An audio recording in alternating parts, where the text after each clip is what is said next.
A man and a woman stand at the archway of the castle. The man asks Mrs. Wu Yue if she has made her final decision. The woman replies that yes, if the child remains with her, he will die. She holds a blue-eyed newborn baby in her arms. She gently strokes his face with her hand and asks for forgiveness. The child is the only remaining heir to the divine power. A bright flash illuminates the space. The mother hugs her child to protect him. She hands the baby to the man and asks him to quickly leave here. The enemies are already close. The child must be sent to a place where no one will find him. The man promises her to do so. The child was separated from his mother, and his abilities were sealed. The man handed the baby to a nanny and returned to protect his mother. To survive, the child must now rely on his own strength. He was abandoned in a slum full of sin. Wu Yue stands in the middle of the hall, and people in black crowd around her. They invite her to go with them on good terms. There was only one reason for the fact that mother and son were in such a difficult situation: the envy of the gods. Wu Yue tells the people who wish her harm that in the future they will regret what they did today. God fell like a star from the sky. The boy was beaten on the street by other children when he begged for alms. They laughed at him and humiliated him for his weakness and took away his food. The boy who had lost his memory fought for survival until he turned 18. Shan Yue is standing in front of a poster near the penal colony. This is a poster for the Living Dead Club. Death is our hope. The competition system is 7-on-1. Only one will survive. The prize fund is 3 million. The life and death struggle among bearers of the Black Ring will be broadcast live within the territorial jurisdiction. Shan Yue thinks that if he wins the competition, then 3 million will be enough for him to buy what he needs. A friend comes up to him and asks what he is staring at. Shan Yue opens his blue eyes wide and answers no matter what. His friend reads the poster and is perplexed. Is death hope? What hope can there be after death? Those silver guys must have put together this propaganda. For them, people's lives are just tools in a game. People should kill each other and they will watch and have fun. Did Shan Yue have crazy thoughts in his head? The guy shakes his head negatively. His comrade is happy about this. This guy is not so easy to raise. Shan Yue wonders if his comrade received supplies, and Chong happily shows that he got everything. He throws away his cloak, and now you can see that he is missing one arm. Instead, there is a prosthesis with an awl instead of a brush. Shan Yue frowns and rejoices at the same time. They will be able to eat well, but An Chong's hand is bothering him. You can't turn a blind eye to her anymore. An Chong pulls his cloak. If outsiders see the supplies, they may take them away. He grabs Shan Yue with his good hand and drags him home. Two people are fighting on a deserted street, an old man and a young guy. The old man does not give the guy the supplies. They are his. The guy hits the old man and takes the bundle from his hands. The guy assures the old man that he doesn't need to eat. He doesn't even have teeth. You shouldn't hold on to food like that. The guy jumps into the truck and drives away. If the old man wants his supplies back, let him buy them back. He throws the package to the others. The truck is full of these food boxes. Shan Yue suggests An Chong to take a different route. It looks like they won't be able to walk here in the future. An Chong silently looks at the crying old man, and from the gateway she throws him a package of food. He advises the old man to go home quickly and not stay outside for long. It is a place for outcasts, where people fight for food, and those who cannot fend for themselves simply wait to die. The old man does not have time to run home. He is met on the stairs by two strong guys. Let the grandfather give the food if he doesn't want to die. Humanity, kindness, trust, these things are useless in this sinful kingdom of exile. And the people living here, like Shan Yue and An Chong, are children abandoned by God. When they arrived home, Shan Yue told An Chong that as soon as his prosthesis was fixed, he could go to the jurisdiction and file a claim. He will be able to go there and work part-time. Of course, then they won't be able to see each other so often. An Chong did not answer. He fell fast asleep. Shan Yue covered him with a cloak. The room the boys lived in was very shabby. Shan Yue's gaze fell on his comrade's prosthesis. He took it in his hands and read the illuminated inscription. Error. The prosthesis didn't work. Memories came flooding back to him. He and the healthy An Chong went out for supplies a few years ago.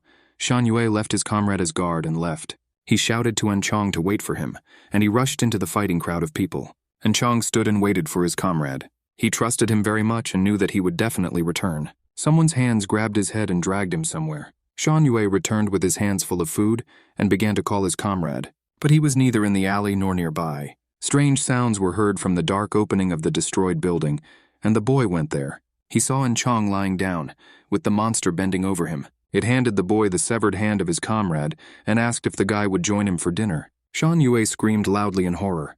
If he had not left An Chong alone back then, things would have been different.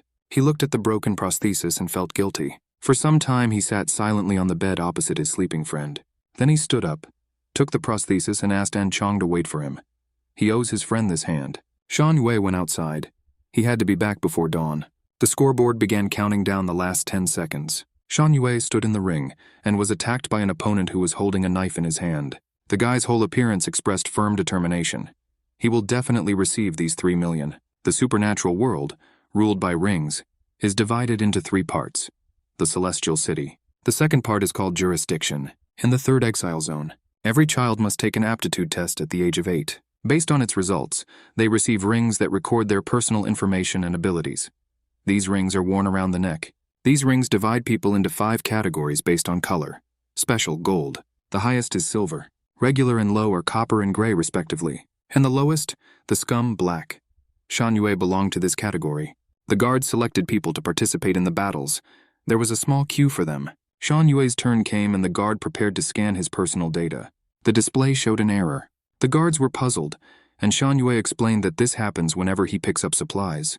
This has been happening for many years and is not a problem. The guard had never heard of such a thing. In a correctional colony, this does not matter.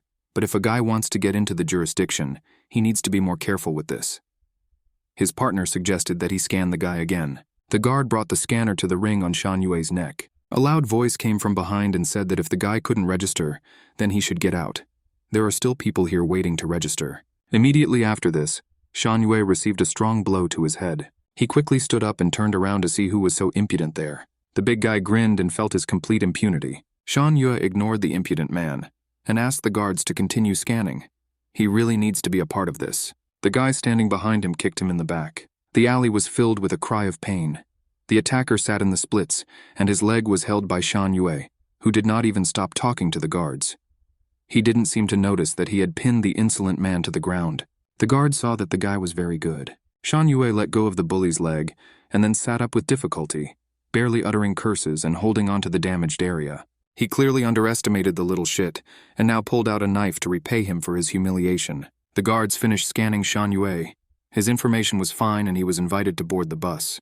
The guard told the bandit with the knife that if he wanted to kill the guy, he could meet him in the arena.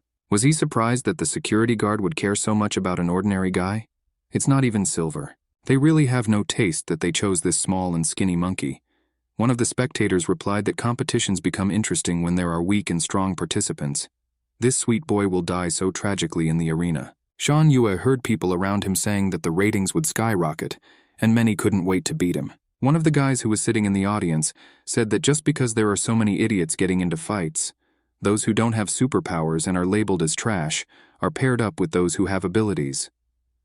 Everyone listened to him attentively. He extinguished his shigatera, stood up, and told everyone who remained that they should be glad they weren't chosen. They will survive. The audience was loudly indignant that an outcast like them was telling them this. The guy replied that he just sat down here to smoke. Now it's time for him to go. One of the spectators thought he looked familiar. He turned around and replied that it seemed like he hadn't won enough competitions if he wasn't immediately recognized on the street. He brushed his hair out of his face and asked, "Is this how you can recognize him?" It was Chin Tian, who held the record of 8 winning streaks in the Living Dead Club. The guard shouted at Chin Tian not to be a fool and to quickly get on the bus. He walked down the aisle and took his seat. It was a bus that never comes back. It is impossible to escape from the death destined by fate. Jurisdiction. System warehouse. There is a person behind the control panel. He looks at Shan Yue's data card. Is this really God's child? His eyes are so similar to his mother's eyes. The man breaks into a satisfied grin. At this time, Shan Yue is on the bus. If he returns before dawn, Ah Chun will not know anything. Otherwise, he will be punished.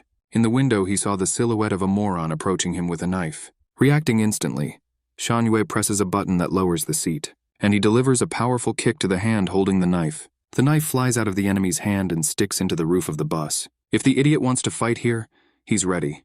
Shan Yue jumps up from his seat and is ready to attack his opponent. Chin Tan carefully observes what is happening and does not interfere.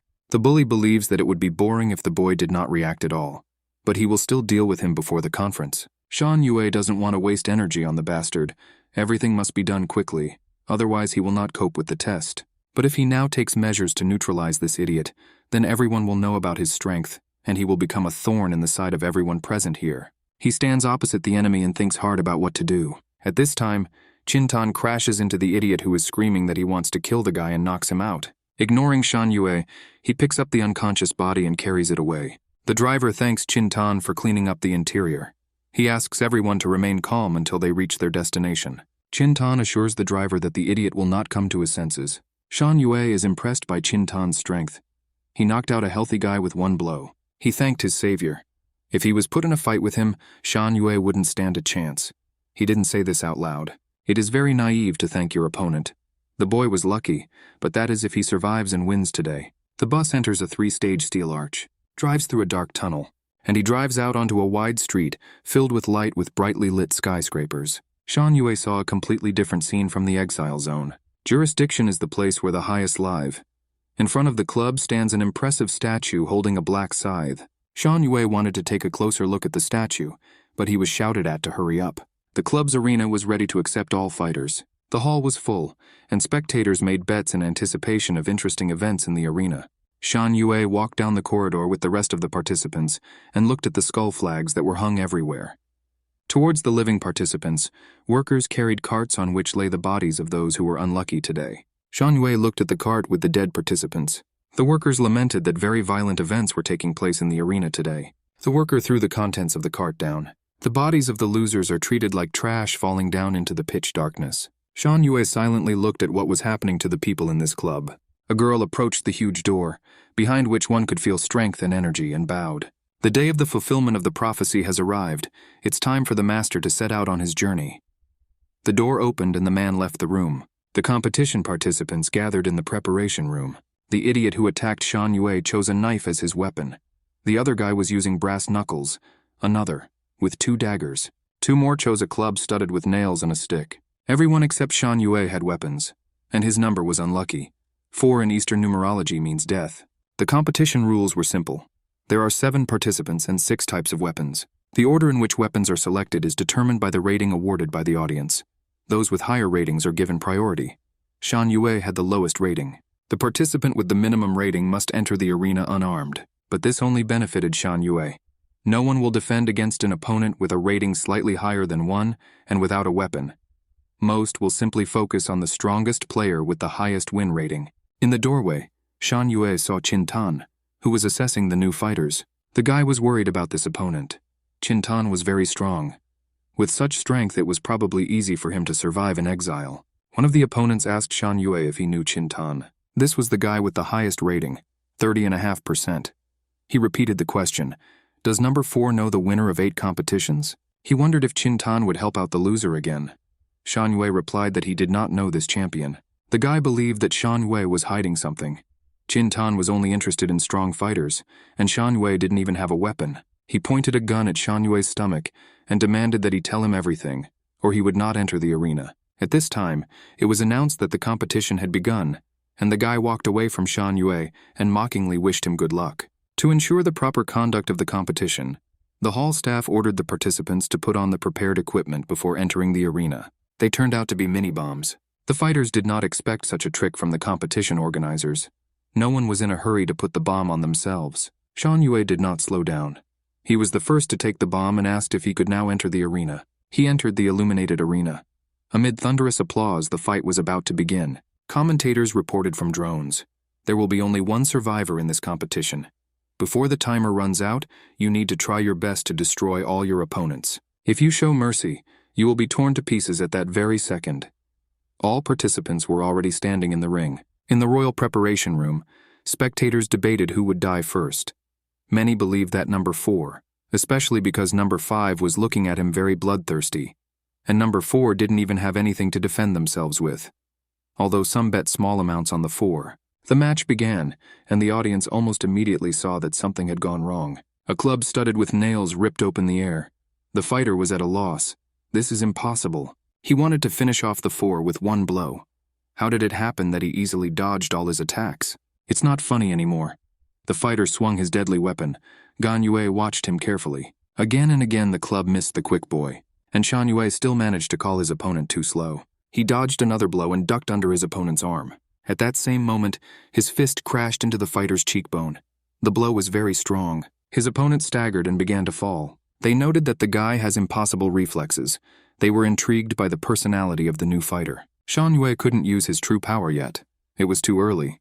He winced and showed that he had injured his hand. His opponent stayed on his feet and laughed cheerfully at the idiot's injury. Shan Yue replied that his opponent had thick skin, so he got hurt.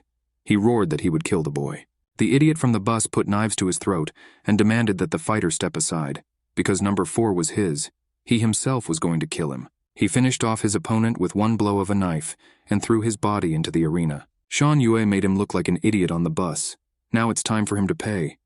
The fighter was advancing on the guy, waving a bloody knife. The scoreboard showed 10 minutes before the end of the battle.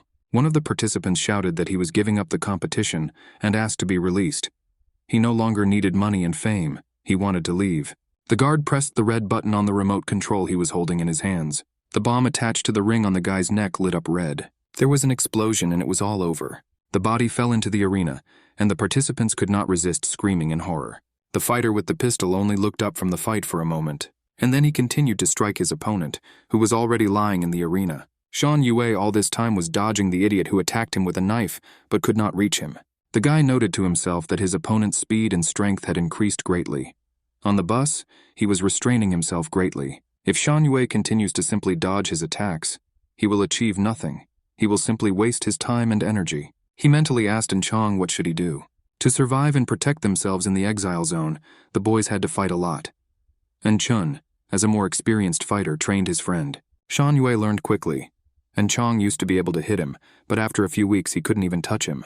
He even thought that Shan Yue had some hidden superpowers. However, with very good defense, when Shan Yue faces danger, he will not beat anyone with his evasions. The only way to win is to attack. And Chong trained the guy even harder. He took this task very seriously. However, Shan Yue felt like there was a curse on his body. He never learned anything despite constant training. It was very strange that the guy's dodges were getting better day by day, but he still made no progress in improving his attacks. There was a chance that Shan Yue's enemies would die of old age trying to catch up and kill the guy, but it was a small chance. And Chong was very worried about this. He thought for a long time about what was happening, and finally asked Shan Yue if maybe his lack of strength had something to do with the woman he always sees in his dreams. A woman with a divine ring. Shan Yue didn't understand how a simple dream about a divine ring could be related to his power, and Chong encouraged his friend. In any case, if he encounters danger, he can always dodge and run away. Shan Yue didn't like hiding behind the one-armed Chong.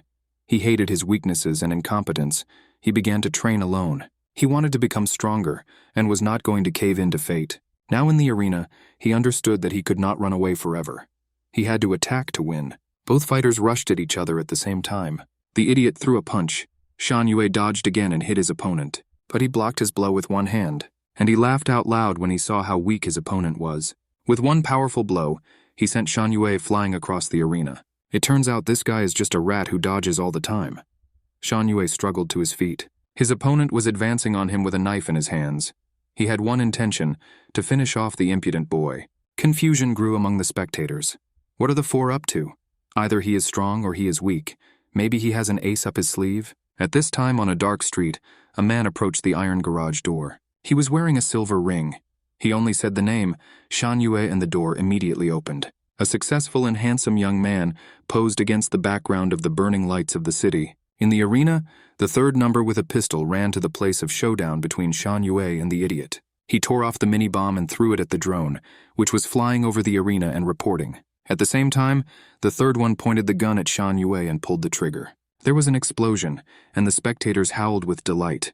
It was so vile. What else would you expect from a player with the highest rating? The idiot with the knife was stunned. He stood covering his face with his palm. The third was quite surprised that Shan Yue was still alive.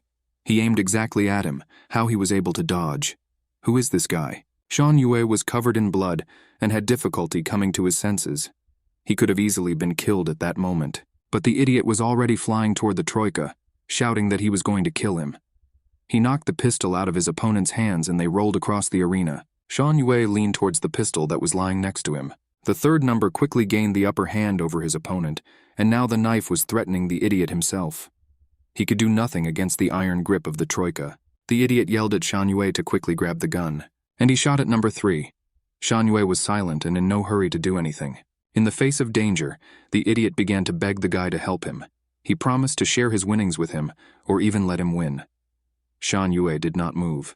The third number stuck the knife into the idiot, and it was all over. He rose to his feet, and aloud pitied his opponent for his unlucky fate today. Now Shan Yue was next in line, and the third number went to him. But he was stopped by someone standing in the back. The first number managed to grab the pistol and fired a shot. Now the winnings will be his. Troika fell next to his victim in the arena. Drones broadcast from the competition. There are 2 fighters left, number 1 and number 4. All over the city, competitions in the Living Dead Club were shown on screens. The first number was shown in close-up with a pistol in his hands, followed by Shan Yue. The young man saw what was happening on the screen and a surge of energy surrounded him. This trash must not die. The flash of energy from the guy was so strong that the streetlights exploded. The traffic lights went out. People covered their eyes with their hands and tried to hide from the glass shards falling on them. The culprit of all this continued to smile joyfully. In the arena, Shan Yue replied to his defeated opponent that he would not receive the winnings. He was very surprised. They were the only 2 left. He had the gun. The enemy is unarmed. How is he going to fight? He pointed the gun at the guy. It was true in such a situation. Shan Yue would not be able to win. But it's not time to give up yet. He began to rise to his feet. The reporters announced that number 4 would fight to the end. It was not so easy to reach this stage of the battle.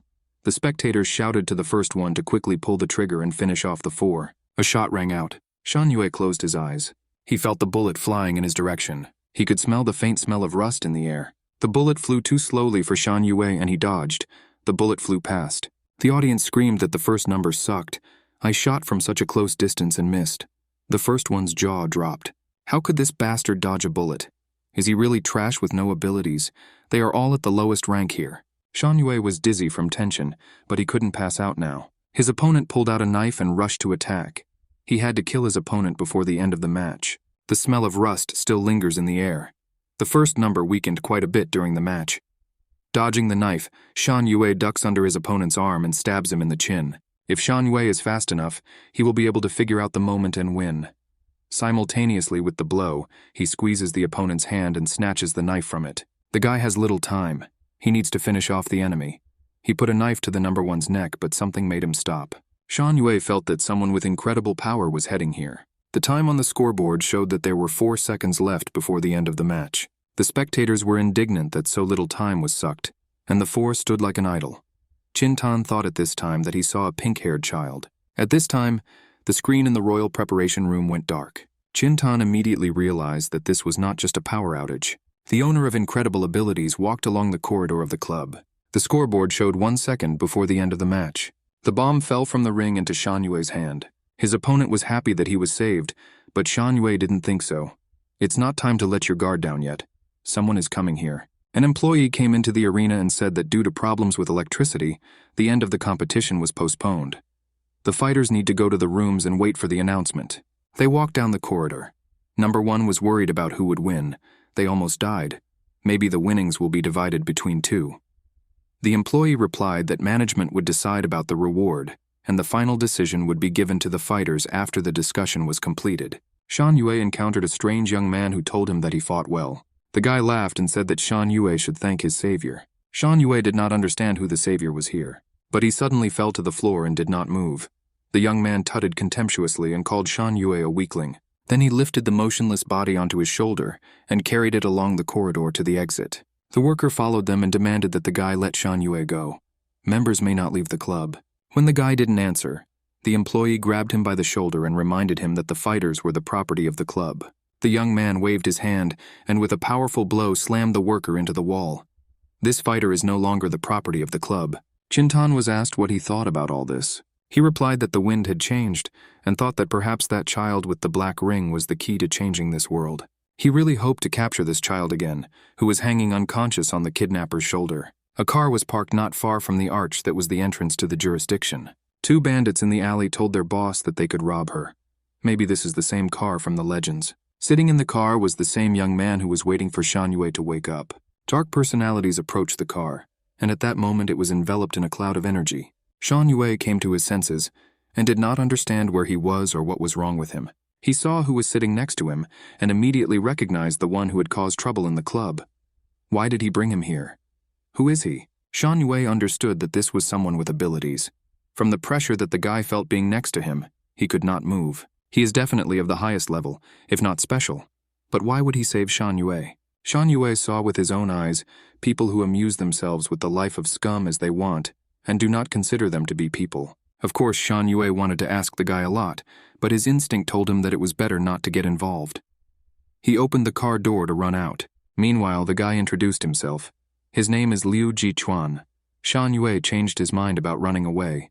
He was amazed by what he heard. The Liu family is the third among the 8 great families. The ring on his neck is gold. Liu Jichuan immediately stopped Shan Yue's thoughts of escaping.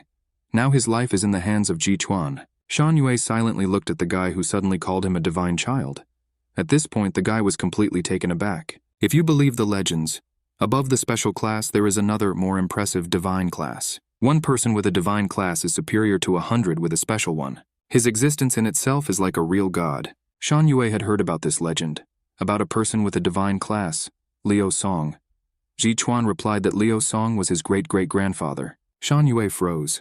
He couldn't calculate all the generations, and if he is a divine child, then he is Jichuan's grandfather.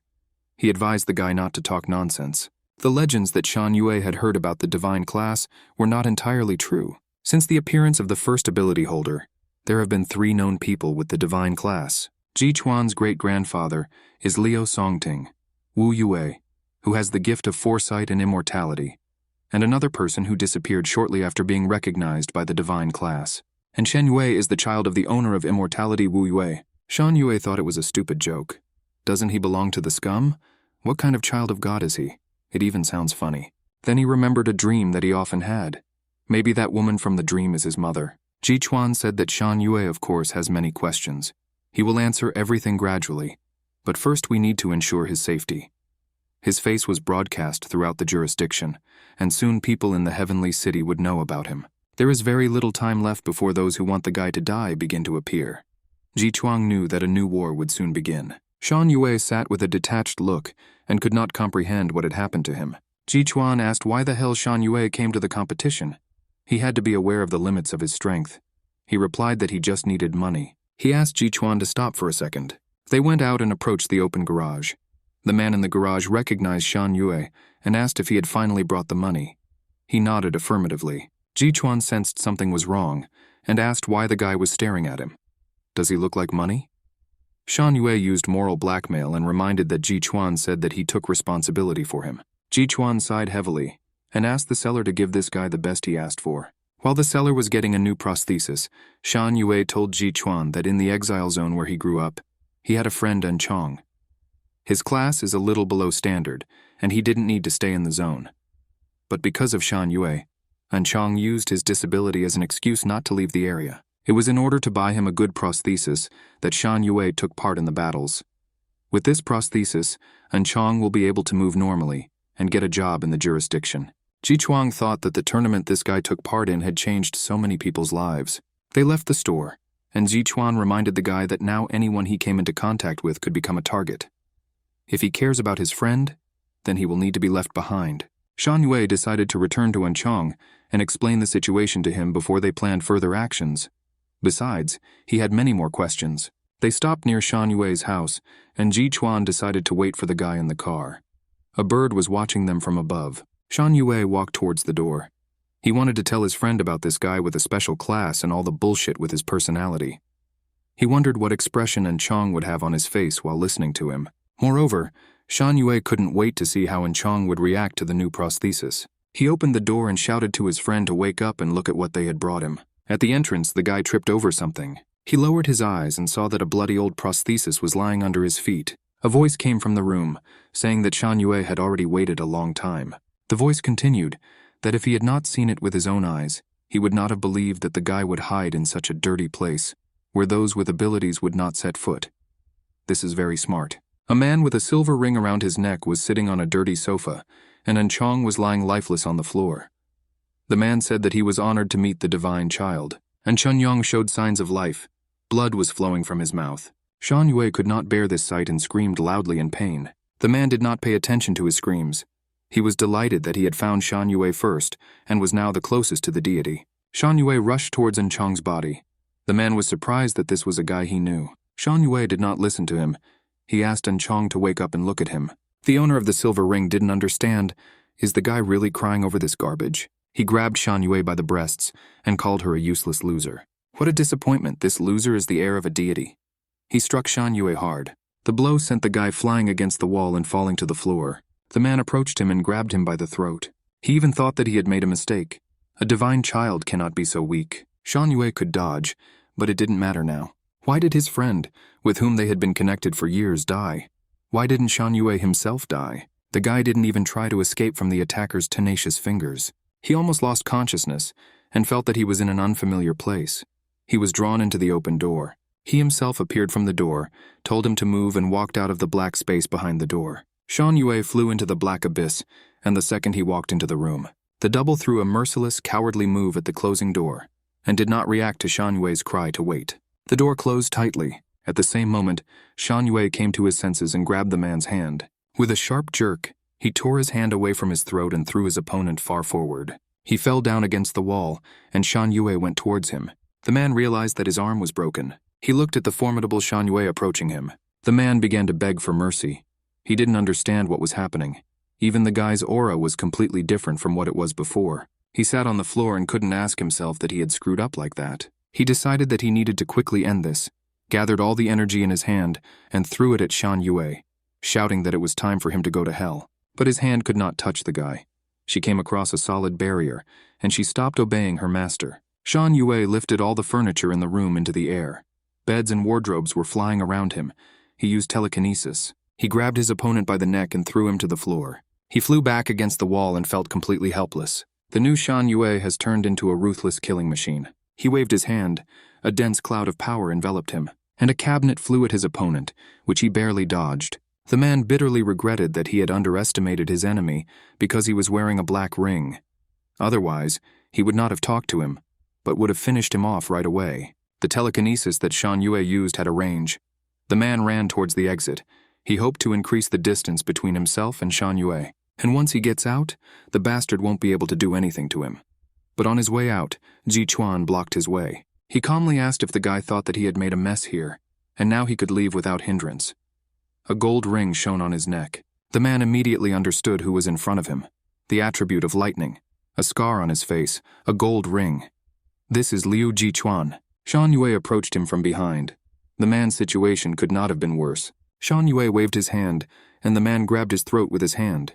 He began to strangle himself. He was choking and could not utter a word. Finally, his spine broke and it was his end. New Shan Yue stared blankly at his enemy's body. Ji Chuan calmly asked if the guy would attack him too.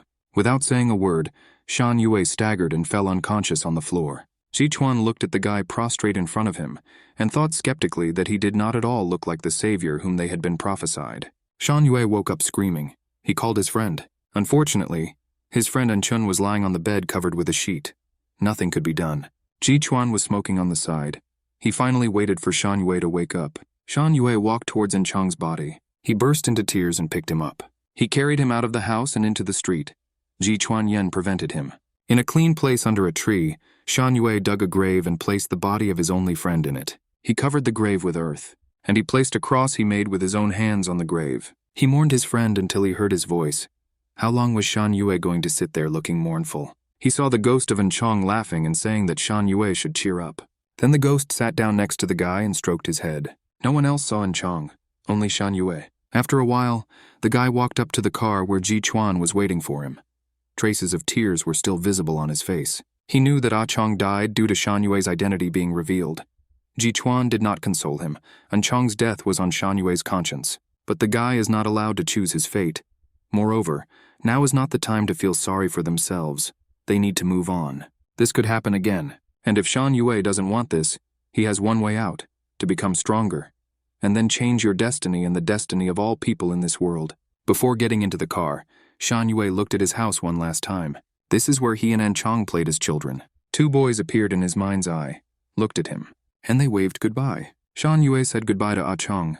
He really hoped that someday they would see each other. Shan Yue recalled the events of the past day. He clearly felt that his body was occupied by someone else, and he could only helplessly watch what he was doing. The double was very similar to him, but had terrifying power that would frighten even the gifted. If the double had been in his place from the beginning, Anchong would still be alive. Shan Yue overcome these stupid thoughts of what can no longer be. his fists clenched tightly. He asked Ji Chuan where they were going, and he replied that he was going to a better place, to a building with a better view, which they will use as a base. In addition, Shan Yue needs to change his dirty rags, which he mistakenly calls clothes. They stopped near a building. Their way was blocked by armed people who demanded that they identify themselves and say which gang they were from. Shan Yue recognized the members of the Black Bear gang and suggested that Ji Chuan go to another place. This gang was engaged in the resale of goods and management of the illegal production of prosthetics. Ji Chuan didn't understand. What should they be afraid of? He told Shan Yue to stay put. His main task now is to protect himself. Shan Yue watched as the bandits scattered under the influence of his comrade's strength, after which Ji Chuan entered the building and was enveloped by the guy's inherent strength. A minute later, there was an explosion. Shan Yue covered his head with his hands to protect himself from fragments and small stones. Dirty people ran out of the building, shouting that a gifted person had come to them and they had to quickly run away. Ji Chuan appeared at the window and invited Shan Yue to come inside. The bandits in the alley were discussing today's events. When dudes like this with abilities appear in the exiled zone, something important is about to happen. This one attacked with electricity. They probably talked about him in the jurisdiction news. And behind him was the guy with the black ring. No one has seen a person with a black ring who has powers. They decided to first go to the boss and figure out what to do. In jurisdiction, a car pulled up to the Living Dead Club. A girl was taken out of it in handcuffs and shackles. She was led to a motionless worker who was slammed against the wall by Ji Chuan. The girl touched the man's head, and her hands lit up with a warm fire of energy. She finished the session and was asked if she had seen her attacker. The girl replied that she saw it. He has a golden ring, purple hair, and a rare electrical ability. And then he left with the boy with the black ring. The girl seemed completely exhausted, after which the girl was taken back to the laboratory. The woman who accompanied the girl said that young Master Liu openly opposed the 8 main houses. There are no leads yet about the guy with the black ring, but first I need to report to my superiors. She worries that Yue's people are waiting in the wings to attack them again. Shan Yue had a nightmare.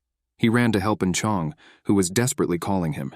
Terrible demons shouted after him that he was trash, and the death of his friend was on his conscience. He woke up screaming and then realized that it was just a dream. Ji Chuan watched TV without sound. A news broadcast was broadcast. Ji Chuan added sound. The announcer said that the investigation into the attack by the holder of abilities in the arena is ongoing. Let's look at the scene of the incident. It was already dark outside, and Shan Yue didn't even know how long he had been sleeping. Ji Chuan replied that the guy could sleep some more. Then he would have little time to sleep. Shan Yue realized that those people might come for him again. Just when will this be? Ji Chuan believed that the fastest time was in a second, the slowest was a day or two. Is the guy afraid? Shan Yue was afraid. He never thought that he would live in the exile zone for so long. His task was always to live until tomorrow, and he was glad that it came. His desire to live was both frightening and greedy, but there was always something good that made him want to live. He knew that Liu Ji Chuan was strong, but what would they do if the enemies attacked all together? He didn't want his new comrade to get hurt. Ji Chuan replied that he did not tell Shan Yue that he was only on his side. On his phone in a group chat, the coordinates of their stay were given and 4 people saw it. Time for clarification. There are over 20 different gangs in the exile zone. To survive, people join gangs. 3 gangs are especially powerful. The Black Bear gang, to which Chin Tan belongs, resells goods and runs the illegal production of prosthetics. Silver Fox. This gang is engaged in business in the entertainment sector. Its trading scale has reached the limits of the jurisdiction. The Cannibal gang, as the name suggests, loves to eat people. This is the most dangerous gang in the exile zone. Shan Yue and Chong did not join any gang, but instead relied on each other to survive. Ji Chuan lay there and wondered out loud what the others would do. Will they come to protect Shan Yue as they promised 18 years ago? Or do they not care whether he is alive or dead? Or will they join the House of Lin? Shan Yue did not understand what choice Ji Chuan was talking about. Aren't these 4 allies? Ji Chuan told the guy that Her Excellency Wu Yue was surrounded by 6 proxies of the House of Representatives. Along with the House of Liu, in which he was born, there were the houses of Han, Zhou, Su, and Pai. This group believed that rings developed an evil personality. Wu Yue wanted to create a society where the untalented and gifted could exist in harmony. They wanted to tear down the wall separating people, and this caused a sharp protest from the others. They did not want to live with garbage and garbage. In the meeting hall, Wu Yue received a hostile reception. The head of the Lin family accused her of being irrational. Later, the House of Lin allied with other houses to start a war. Her Excellency Wu Yue foresaw the coming crisis. She called the heads of the houses loyal to her and this was the first time they saw Shan Yue. He was lying in his mother's arms. She made a request to everyone, although she admitted that her request was selfish and dangerous, but she begged everyone not to forget about their great mission. Once their group compromises with the rest of the houses, they will destroy the entire world. Everything will become even tougher than it is now, and untalented people will be on the verge of destruction. 2 different worlds exist inside this wall and outside it. This allows the gifted to expand their boundaries. Today, Wu Yue left the choice to her comrades. She hopes that their descendants can save this child when war breaks out again in the future. She knows that now the child is powerless, but in the future he will be able to correct this society. This will happen when he awakens. She kissed her child and fell silent. After the defeat in the First Generation War, the influence of the rings was strengthened. The hunt was on for the untalented. Her Excellency Wu Yue was defeated by the House of Ling. All her portraits were destroyed. There have been changes in Heavenly City, and the rankings of the 8 main houses have changed. House of Ling separated all of Wu Yue's confidants from the rest, and he began to control their every movement. Therefore, for the next 18 years, the descendants of Wu Yue's followers, who were entrusted with an important mission, pretended not to know each other even if they met in public. They could not contact each other at all, so as not to give the Lin house the opportunity to suspect them of something. 18 years later, Ji Chuang still remembered the people who guarded this plane. He wonders how many of them will keep their word. In any case, Ji Chuan can carry out the mission himself, without waiting for help. Shan Yue was sure that his new comrade was disappointed in him. He did not deny that he wanted to see a child of God who could change the world, but Shan Yue is very mediocre, and that's a bit disappointing. But Ji Chuan does not regret that he came to the guy's rescue. Shan Yue thanked him from the bottom of his heart for this. He was about to go outside to bring them some food. When he walked out into the corridor, his legs gave way and he sat down on the floor. The guy couldn't stop trembling in his arms and legs. He remembered his mother's words that when he wakes up, he will correct this society. This made him feel bad. Not only could he not protect the world, he could not protect himself. He couldn't accept it. No matter how many gifted ones come to take his life, he should not be afraid. He must continue his mother's work. Suddenly he heard a strange sound, and at that same second, he quickly jumped away from the place where he was sitting exhausted. He saw a fire break out there and an explosion sound. Ji Chuan sat calmly in the room and noted that Pai Starfire was already here. Has she become their enemy? Shan Yue desperately dodged the deadly bursts of fire. The flames were clearly following him. How could this be possible? It quickly determines the guy's position and he doesn't even see who is attacking him. Does his place really give away even his breath? He tried to hide, but he didn't succeed. The flame followed him. He extended his hand, trying to stop the flow of fire. He needs to hold out until Liu Jichuan comes to the rescue. However, he could not rely solely on the help of others. He had to save himself. He must continue to work. Shan Yue rushed to run through the wall of flames, dodging the explosions. The flames drove him into a trap. He was surrounded and doomed. The flames followed his movements. He had to somehow make him stop watching himself. He needed to hold his breath, and in that short moment find the source of the fire. This way he can catch the one who controls it all. He cheered himself up and took action. Shan Yue remembered in Chong's words that you can only win when you attack. He must fight. Holding his breath, he rushed through the fire. The whole house was engulfed in flames. On the roof stood the woman who controlled them. She had just noticed that her victim had disappeared. Hearing a rustling behind her, she turned around.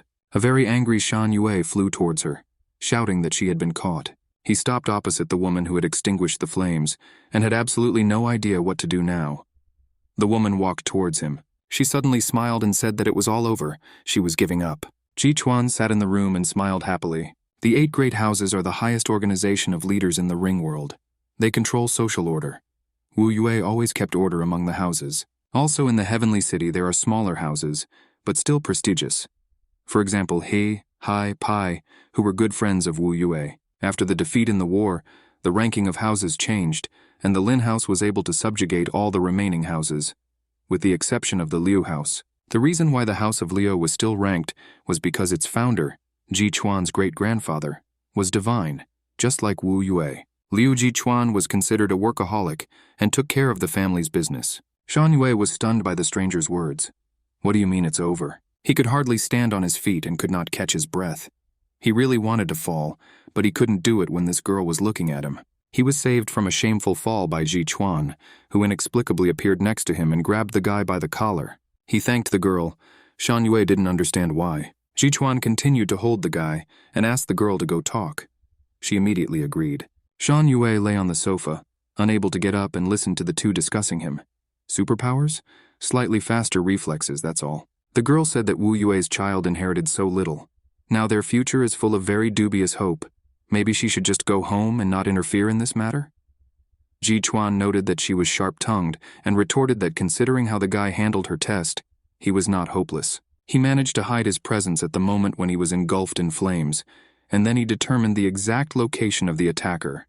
Not everyone can make such a bold move. Pi Starfire replied that she was the one who took the newcomer too easily. And why does Ji Chuan rate him so highly? Did something happen before she arrived? Ji Chuan remembered well how Shan Yue changed dramatically and killed the guy with the silver ring. He did not tell Pi in detail about what happened. He got off with the phrase that he had observed an interesting development in Shan Yue's personality. He turned the topic to the girl. They last saw each other 16 years ago. She looks like she devoted all her time to training. Pi replied that Ji Chuan looked the same, and in general, someone with a scar on their face cannot discuss the appearance of others. Ji Chuan agreed to this. Pi Starfire noticed that dawn was approaching, and who would come to them tomorrow, friend or foe, was unknown.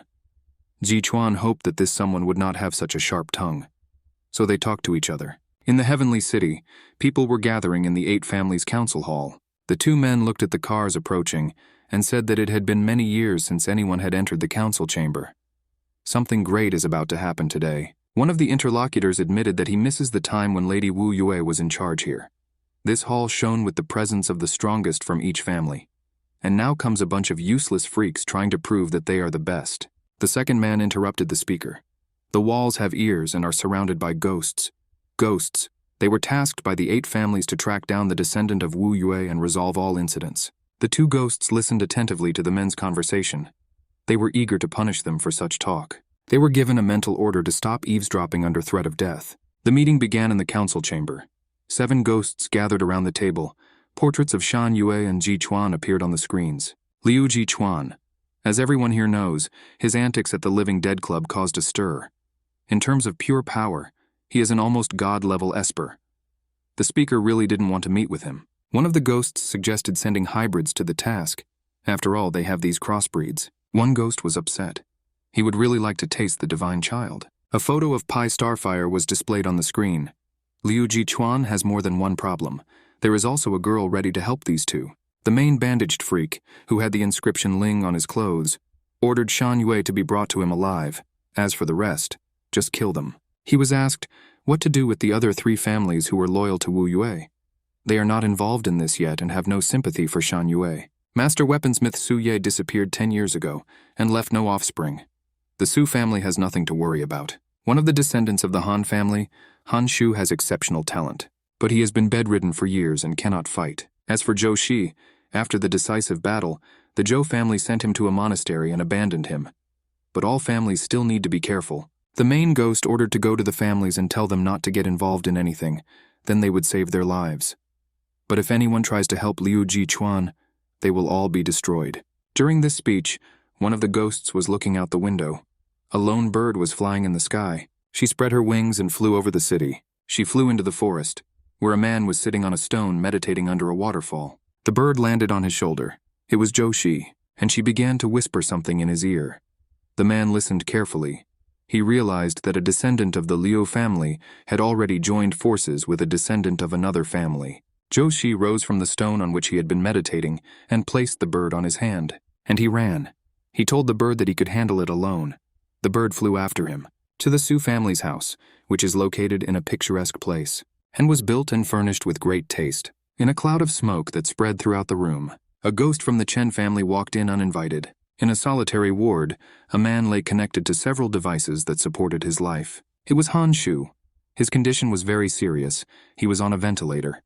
The ominous branches of the tree that appeared in the chamber reached out to the guy. The ghost silently assessed his condition, and the branches were ready to deliver a fatal blow if the ghost did not like something. Shan Yue woke up from the conversation in the room. Pai saw someone outside and Ji Chuan went to the window to look. The guy rushed to the window asking, had their enemies already arrived? Ji Chuan replied that idiots had come. He was unhappy. I wonder if all the people in the exile zone have such problems with self-esteem. Why did they come again to drive Ji Chuan out of the place he occupied? A group of guys with sticks in their hands gathered under the window. One of them shouted into a megaphone, "Would the guests want to come down and talk?" Shan Yue was surprised to recognize the screaming Qin Tan. He was about to call out to him and remind him of their meeting at the club. But Ji Chuan covered his mouth and shouted that he did not have the slightest desire to communicate with anyone. Qin Tan replied that he was not interested in Ji Chuan. He wants to talk to the pink-haired boy that Ji Chuan kidnapped. This will be a conversation between the black rings, let others not interfere. Shan Yue was stunned by this plot twist. He didn't expect to become so popular. Qin Tan himself wants to talk to him. Ji Chuan and Pai Starfire left the room so as not to disturb the conversation. They leaned against the wall, waiting. Ji Chuan was very disappointed. He was already eager to grab his enemies by the throat, and then such a bummer befell him. Qin Tan said that he did not think that he and Shan Yue would have to meet so quickly. As soon as he learned that the Black Bear Gang building was occupied by the gifted, he immediately realized that the guy could not have done it without the guy. Shan Yue apologized for taking over the Great Fighter's territory. Qin Tan didn't care about capturing the building. He wanted to know why the gifted ones came specifically for Shan Yue. The guy replied that no one, including Qin Tan, would believe him if he told the whole truth. Qin Tan prepared to listen. The gang members were bored, waiting for the end of the conversation. They didn't even understand what they could talk about for so long, and everyone was hungry. They believed that the boss trusted Qin Tan too much and allowed him too much. In the room, Qin Tan was summing up the conversation. The boy who is sitting opposite is the son of Lady Wu Yue, and in the future he will fight with the enemies who have settled in the Heavenly City, and his two allies are now standing outside the door. Shan Yue was surprised how Qin Tan knew his mother's name. He didn't mention it in conversation. Qin Tan asked a counter-question. Shan Yue first left the exile zone on the day he went to fight in the arena? People from other places know the name Wu Yue, but this name has become forbidden in recent years and is not allowed to be mentioned on any occasion. Qin Tan was shocked by the honesty with which the guy told him everything, considering they had only met once before. Isn't Shan Yue afraid that he will come out now and reveal his location to those who are looking for him? Shan Yue's intuition told him that his interlocutor would not do this. He is very reliable, and there is no point in looking at him so mockingly. His intuition is very strong. Qin Tan noted to himself that in just 2 days, this child's eyes had changed a lot. He was touched by his honesty and had a clue about Shan Yue's mother in return. The guy tensed up, waiting for this clue. 20 years ago, Qin Tan was interviewing for a job. He went to jurisdiction and was taken to a building under construction in a strange car. The location and purpose of the trip were kept secret. They were blindfolded and warned not to remove their blindfolds until they reached their destination. He worked at a construction site, and after a while he noticed that they were building a prison. It was a prison for one person. The man with the golden ring ordered them to finish the construction as soon as possible. By chance, Qin Tan heard people with golden rings calling this place a divine prison. Before he could hear the conversation further, the guard told him to lower his eyes and go do his job. Qin Tan thinks that Shan Yue's mother is being held in this prison. Of course, this is just his guess, but if this is so, then Wu Yue is still alive. A ghost flew through the Su family's house. There was no one in the rooms. It seemed the house was empty. The ghost could not detect any living creatures. He decided that his mission was completed, and he could return back. Suddenly, behind one of the doors, he felt signs of faint energy. He did not need to open the door. He could easily pass through any obstacles. He leaned half out of the closed door and began to look around. What he saw made him not believe his own eyes. A child stood in the center of the room, entangled in wires. Someone said that there are no descendants in the Su family. Then who is standing in front of him now? The child opened his violet eyes. He suddenly woke up, and this made the ghost happy. Now he will get answers to all his questions. The child scanned the entering ghost with his gaze. Unknown person. 20% of the data has been updated. The ghost noted that the child was not wearing a ring. Even they didn't know about its existence. Who is he? And what does Su Ye have to do with the family? Silence was his answer, and the ghost became angry. Is he deaf? He's talking to her. The child continued to look at him, and 70% of the data was updated. A moment later, the child's eyes lit up with purple fire. 100% of the data is updated. The ghost looked at her, and the question was read in his gaze. What is this? The child said 2 words. Chen Yang. These words had such an effect on the ghost that he jumped. How does this child know his name? He moved behind him and demanded that he answer him. The child turned to him and extended his hand, which was full of purple energy. He hit the ghost in the chest, and he could not stand on his feet. There was an explosion at the Su family's house. The child straightened up and broke the wires that bound him. He was completely shrouded in a haze of energy. The ghost sat against the wall and pressed his wound. How can this be? The shockwave that this child produced from his palm. This is the superpower of Liu Xingguang, who died a long time ago. How could a descendant of House Su do such a thing? This is wrong. This is completely different from the information that ghosts have. He must urgently inform the others to be careful. Families loyal to Wu Yue are not as simple as they seemed. The entire room was covered in purple fog. This came as a surprise to the ghost. His face contorted with fear, because the wonderful child was behind him and touched him with a hand full of energy. Chen Yang's ghost's last words were, "No." An explosion of monstrous force tore apart both the ghost and the room. A giant vortex of violet energy was formed. The ghosts managed to get everywhere. On Joshi's way, another one jumped out of the water. With a cry, "Die!" he attacked the man with water balls that were full of deadly energy. They flew towards the man, who stood calmly in their path. He extended his unprotected hand towards them, and the evil energy disappeared. Joshi began to juggle streams of water, and it obediently followed his every movement. Finally, he let go of the water, and it spilled onto him without causing any harm. Joshi said that choosing him as a target was a big mistake. The ghost's jaw dropped. This bastard just destroyed such a beautiful bomb without any difficulty? Then the ghost decided to finish off the scum with his bare hands and attacked Joshi. He did not have time to get the sword, which was in its sheath on the slope, but the guy easily dodged to the left from the ghost's blow and dealt him a strong counterpunch to the body. The ghost coughed and missed the next blow, which threw him far back. In 2 leaps, Joshi closed the distance and again delivered a series of blows to his opponent. He beat the ghost as if it were a rag doll and not a serious opponent. The ghost realized that he had to run, otherwise things would end badly for him. He wanted to warn others that things were very bad with these families. But Joshi caught up with him, and with one blow he knocked him to the ground. The man grabbed his sword. He took it out of its sheath and put the blade to the ghost's throat. He only managed to ask what superpowers his opponent uses. He replied that he didn't need any superpowers to fight such weaklings. He will defeat them with his bare hands. In a Buddhist monastery, he was among other novices. The main thing he learned there is that, like a line drawn with a stick in the water, human life is fragile and short. Joshi stood on the meditation stone with the blood of his enemy dripping from his sword. At the Han house, a ghost approached a man who was lying unconscious. Ominous branches wrapped around the patient's wrists. The ghost thought that the information he received was correct. Han Shu is just a living corpse without any signs of movement or intelligence. The branches of the tree felt the patient's body, catching his gold ring. The ghost mockingly said that he felt sorry for Han Shu, who was lying here like an ignorant one. The branches left deep cuts on the hands of the motionless man. Blood flowed. The stalks were sucking Han Shu's blood, and in a few minutes it would all be over. Along with the blood, the person's superpower also left the body. Suddenly the ghost heard some movement behind him.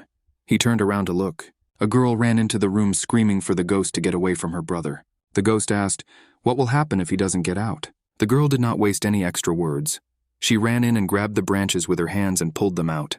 Her power enveloped the chamber, displacing the evil energy of the ghost. Having freed her brother, she rushed to him and adjusted his pillow so that he could lie more comfortably. She was very worried about him. A large branch hit her in the shoulder, which was stained with blood, and threw the girl against the wall. She literally pinned her down and she couldn't free herself. She grabbed her injured shoulder. She was in great pain. The ghost said it was inevitable. The sister must suffer and not stop him from killing her brother. Under the loud, desperate cry of the girl, the branches grabbed the patient and lifted him above the bed.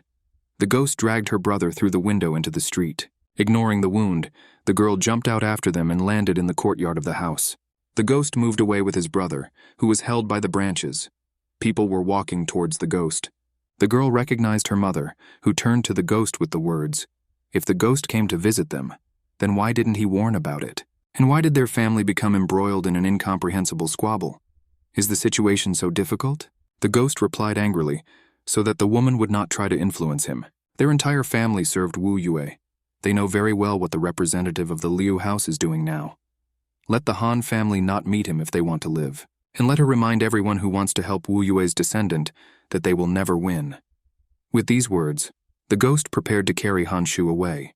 The woman looked at the ghost with a cold gaze, and her eyes lit up with green fire. She doesn't care about other people's offspring.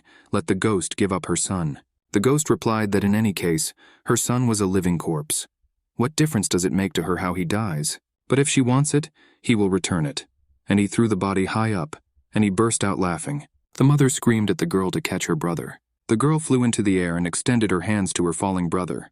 The mother demanded that her son be taken back to the ward. The girl hugged her brother.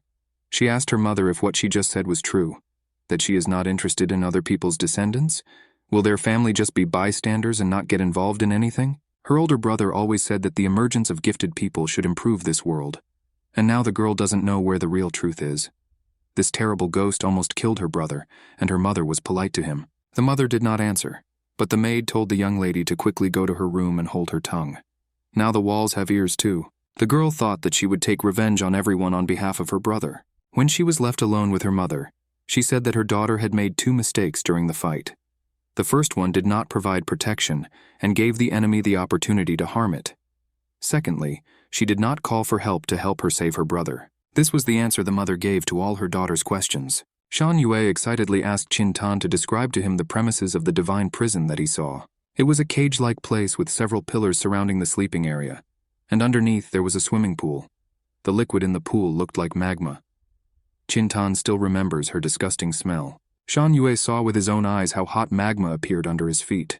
Qin Tan's words rang in his head. Qin Tan saw that the guy had passed out. Shan Yue saw a woman appear in front of him with a question. What can he do? He recognized his mother, who told him to give her his body. Shan Yue guessed that this was not his mother.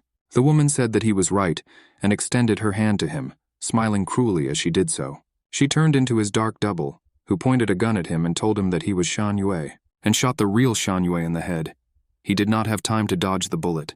The guy's head fell back, to the horror of Qin Tan, who was watching. Qin Tan ran out of the room and shouted to Ji Chuan and Pai Starfire that something was wrong with the pink head. They rushed into the room and tried in vain to bring Shan Yue to her senses. Shan Yue in another world stood in front of his double, who demanded to give him the guy's body. He felt incredible pressure from the force and could not move or resist. The double asked not to resist. After all, Shan Yue himself called him when his friend died tragically, when the guy was powerless in front of his enemy.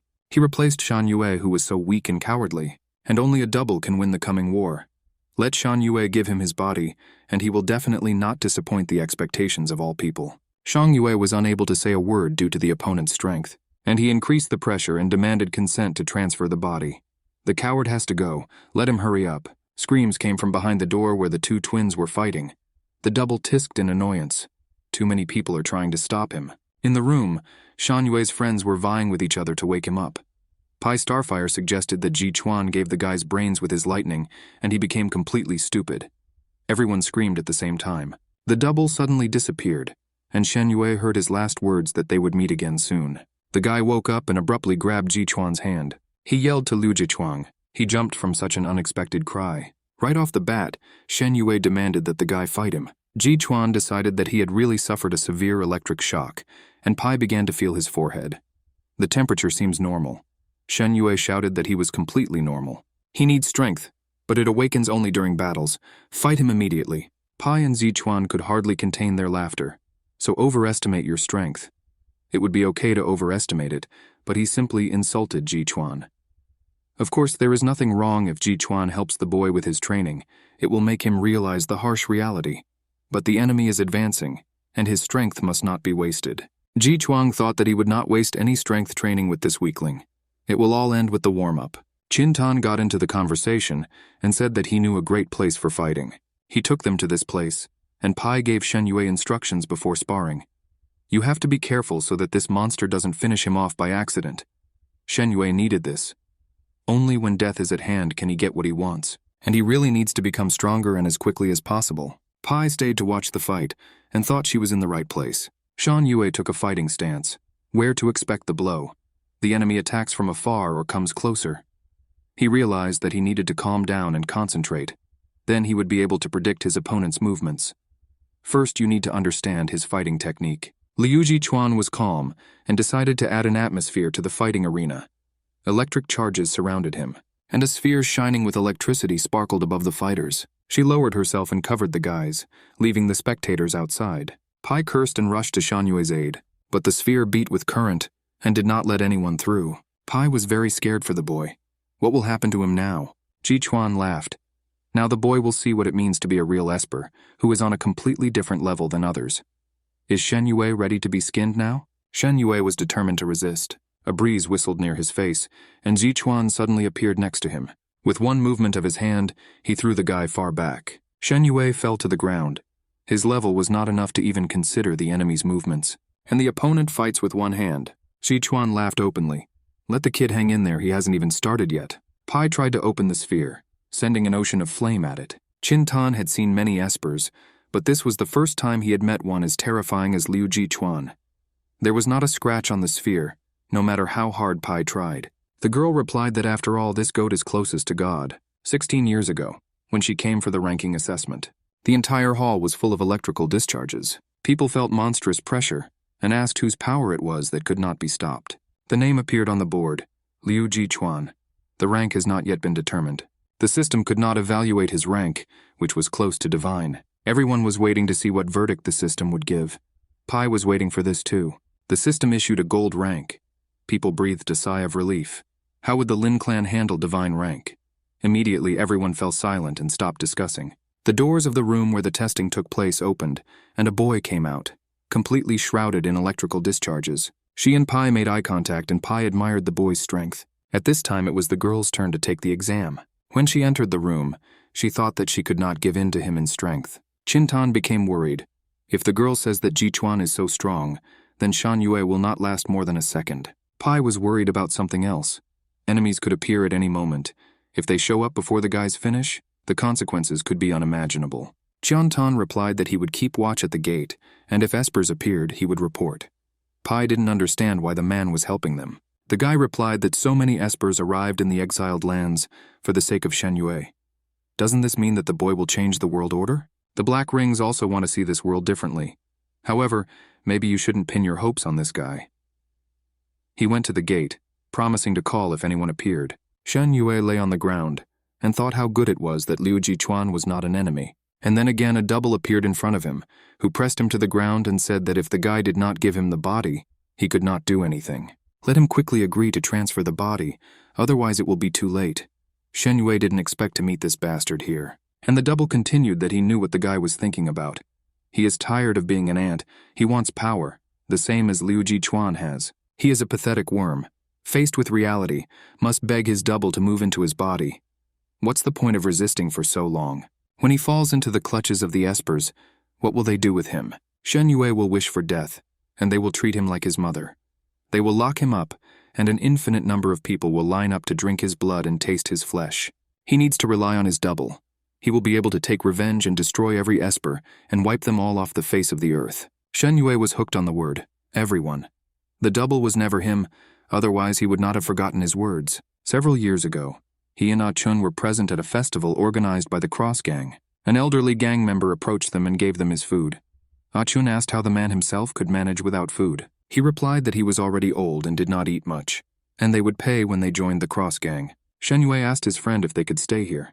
Ah Chun replied no. He invited his friend to listen, and he heard the familiar screams of people who were being robbed and killed. Shen Yue said that the espers are to blame for the world being like this. Ah Chun tossed the half-eaten bread on his hand and said that he was also an esper, if his friend suddenly forgot about it. Shan Yue recovered, everyone except his comrade. Ah Chun looked thoughtfully at the sky. If there are parallel worlds in which people live who have no powers, does this mean that there are no bad people there? The food that Shen Yue holds in his hands was initially available to everyone, but now it has become the property of the gangs. The families of espers who supply food to the lands of the exiled also could not think that their good intentions would turn into evil. Shen Yue was firmly convinced that he would definitely not receive the body that the double was claiming. The bodies of two identical guys began to crack in another world, and in this world, Jichuan watched as his rival, who had previously been deeply knocked out, began to move. He stood up and told Liu Jichuan that they were not finished yet. Bursts of some kind of power enveloped him. Liu Jichuan burst out laughing. This is getting interesting. Meanwhile, the gates of the prefecture opened, and a group of children and teenagers with black rings came out to the lands of the exiled. In the ambulance, 2 paramedics reported that they had saved everyone, but the demon's injuries were much more serious than expected. Thus, no traces of the presence of other people were found in those places. Probably they have already gone to the lands of the exiled. One of the Muchins suggested that they would not be able to get there, and that the half-breeds would need to be sent away or intercepted. A group of children and teenagers pressed the opening of the gate. How long does it take for them to open? One of the guys guarding the exit from the gate began to think, are these all prisoners? He didn't know that there was a prison for black rings in the prefecture. One of the girls put a sword to his throat and asked what the guy was staring at. The girl opened her violet eyes wide and took control of the guard. His mask began to squeak disgustingly and began to sparkle with multicolored lights. There was an explosion and the guy fell. The second guard tried to shoot at the girl, who was striking the fallen man, but the gun did not fire. The girl was interrupted by a tall guy. He told Thea to get down to business. The situation has changed. It is necessary for the two to return to the prefecture and intercept the special ones there who are heading to the lands of the exiled. Who will go there? Thea immediately went to the exit to the prefecture. Another teenager volunteered to go with her. He was covered in cuts, which he covered with plaster.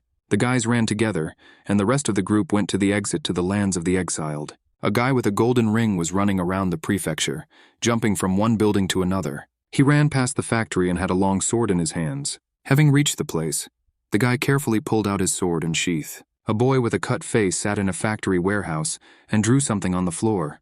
Only an idiot would enter into an open fight with someone of a special rank. It would be too difficult to get out of it, and you might even die. He finished his drawing. The little man stood in the middle of the labyrinth. The boy drew the last line and the drawing lit up. At the same moment, a strong explosion shook the building. The guy with the sword also felt that the explosion was coming from underground. Workers at the factory listened to the shock. It's not like an earthquake. The building was definitely moving, and this caused panic. Everyone ran in all directions. The guy with the sword watches the movement of the building. The house drove towards where it stood, destroying everything in its path. He realized that they wanted to drive him into a trap, but he did not have time to play hide and seek. Green petals of power enveloped him, and he took off from the place where he had just stood. The boy with the cut face added a few strokes to his drawing. The enemy will not escape anywhere. The wall of the house moved and pushed the guy hanging in the air. He began to fall and landed exactly where he took off from. Elsewhere in the prefecture, on a bridge, a man was flying through the air on jet propulsion. His equipment was very powerful. Suddenly, the system issued a warning that the repulsors of the lower limbs were damaged, and an urgent landing was necessary. The man looked down from above. A small figure loomed on the bridge. Thea waved her hand and shouted for the robot to come down quickly. The man realized that none of his equipment was working. Near the sphere, Pai received a message from Chintan and replied to him to find a place where he could hide. It's okay. He doesn't need to come back. She took a hairpin out of her hair and noticed that it infuriated her to look up to others. She was addressing a group of guys who were sitting on the wall and looking at her with laughter. Smiling broadly at the guests, Pai asked which of them to kill first. Or do they want to die altogether? She will help them with this too. In response, she received bullying. Pai needed to stall for time until Shen Yue woke up. But even if this works, it seems that Shen Yue's abilities will be the same as his mother's. Mental. The weak point of such espers is obvious. It was the same with Lady Wu Yue. If you really have to fight, then it's better for Pai and Liu Jichuan to do it, and let Shen Yue stand aside. Meanwhile, the group of arrivals was discussing that they had not been in the land of the exiled for so many years, but nothing had changed. It even got worse. The girl said that she did not understand the nostalgia for these places. She only had unpleasant memories. Pai noted that they were all wearing black collars. Her father was right. 14 years ago, in the house of the Pai clan, a girl was counting her battles and victories and thinking about whether to complicate the level of the simulation. The light was on in her father's office, and she went in to see her dad. He said that she should not train so much. She should rest. The girl made them tea, and she and her father sat down at the table. Pai asked, "Where are the great clans holding Lady Yue?" The father replied that he would also like to know. Sitting with my daughter and drinking tea, this happiness was given in exchange for Lady Wu Yue's freedom. He drew his daughter's attention to the video. She is familiar with the signs on the vehicles that the Pantheon uses for transportation. The girl replied that, apparently, the video was made in the lands of the exiled. The father confirmed that these were the lands of the exiled. Recently, the 8 great clans have been repeating their actions frequently. They constantly catch people with black rings. In almost 2 weeks, they kidnapped more than 1,000 people, most of them children. Pai was horrified by the number. What are they going to do with these children? The father said that he had thought about all the possible options, and everything confirmed one theory. They are needed to resist the Pai generation. While Pai was remembering her father's answer, on the wall those who came were discussing who would be the first to fight. The tall guy wanted to deal with the girl himself, but his girlfriend was indignant. If Yao Guang goes first, it won't be fair. She doesn't want to watch that girl below quickly die a brutal death. Therefore, the girl with purple hair decided to go first herself and jumped down from the wall. She will allow her rival to die gracefully. Pai suggested seeing who would die first, and how beautiful it was. The rivals were approaching each other, and on the wall the guys were discussing that their targets, Liu Jichuan and Shen Yue, must have hidden in the sphere. Underpants. We need to destroy this sphere and pull them out. Their leader replied that it was not worth it. Xiamei will do Pai Xingwo, then they will come out on their own.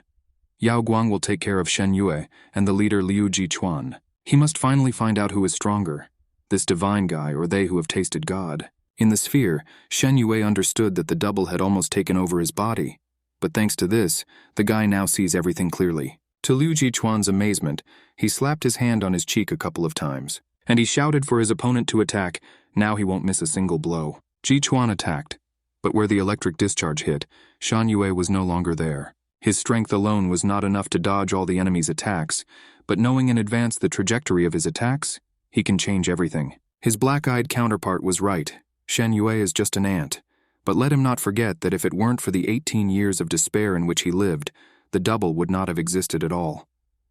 The guy repelled Liu Jichuan's attacks. If we talk about survival, then the double definitely couldn't have done it better than the guy. He can't appear out of nowhere and just get rid of him.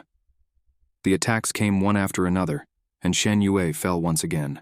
But also, this was the first time that someone other than Achun took his side. At this time, the guy missed a strong blow from Jichuan, but he withstood all the attacks of a master of this level. Jichuan noted that Shen Yue had strange eyes. When he rushed to attack him, determined to show his double what he was capable of, he calculated the trajectory of Jichuan's blow, jumped away from where he was standing and moved behind his opponent. He attacked him with force. The enemy barely managed to dodge, but Jichuan grabbed the guy's hand, and in a coup he threw him to the ground. Chains appeared out of thin air, with which Jichuan tied Shen Yue securely. Liu Jichuan said that the guy would not have been able to dodge if his abilities had not awakened, so Shen Yue can see the future. Outside the realm, Xiamei said that she wanted to ask Pai Xingwo one question first. Their group was given 2 tasks. The first was to capture Shen Yue and the divine rank descendant, and the second was to kill Pai Xingwo. Why would the 8 great clans kill someone of the highest rank? Besides, Pai Xingwo is not special. She wears a measly silver collar. Is she an enemy or special for some other reason? At these words, Pai Xingwo was engulfed in flames.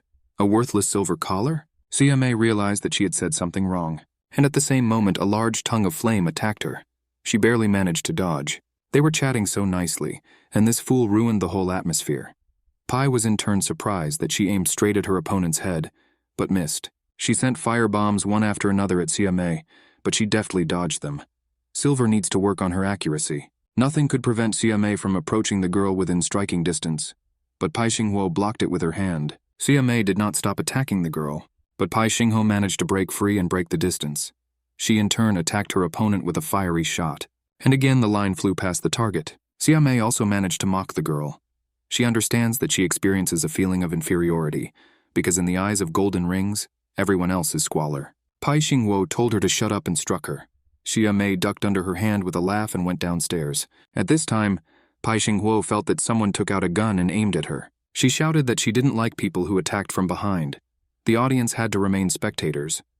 An avalanche of fire closed the battlefield from the people sitting on the wall. The group leader laughed. It seems that Yao Guan has been exposed. Now they can't see anything because of the raging flames. Xia Mei ran across the battlefield, pursued by fiery explosions. She moved close to Pai Xingwo again. A wall of fire suddenly erupted at the place where Pai Xingwo stood. Confused, Xia Mei looked around, trying to figure out where the girl had gone. A fire flashed behind her, and Pai Xingwo's voice asked if Xia Mei had finished speaking her last words. Pai Xingwo turned the hair clip in her hands and mentally asked Shen Yue for forgiveness.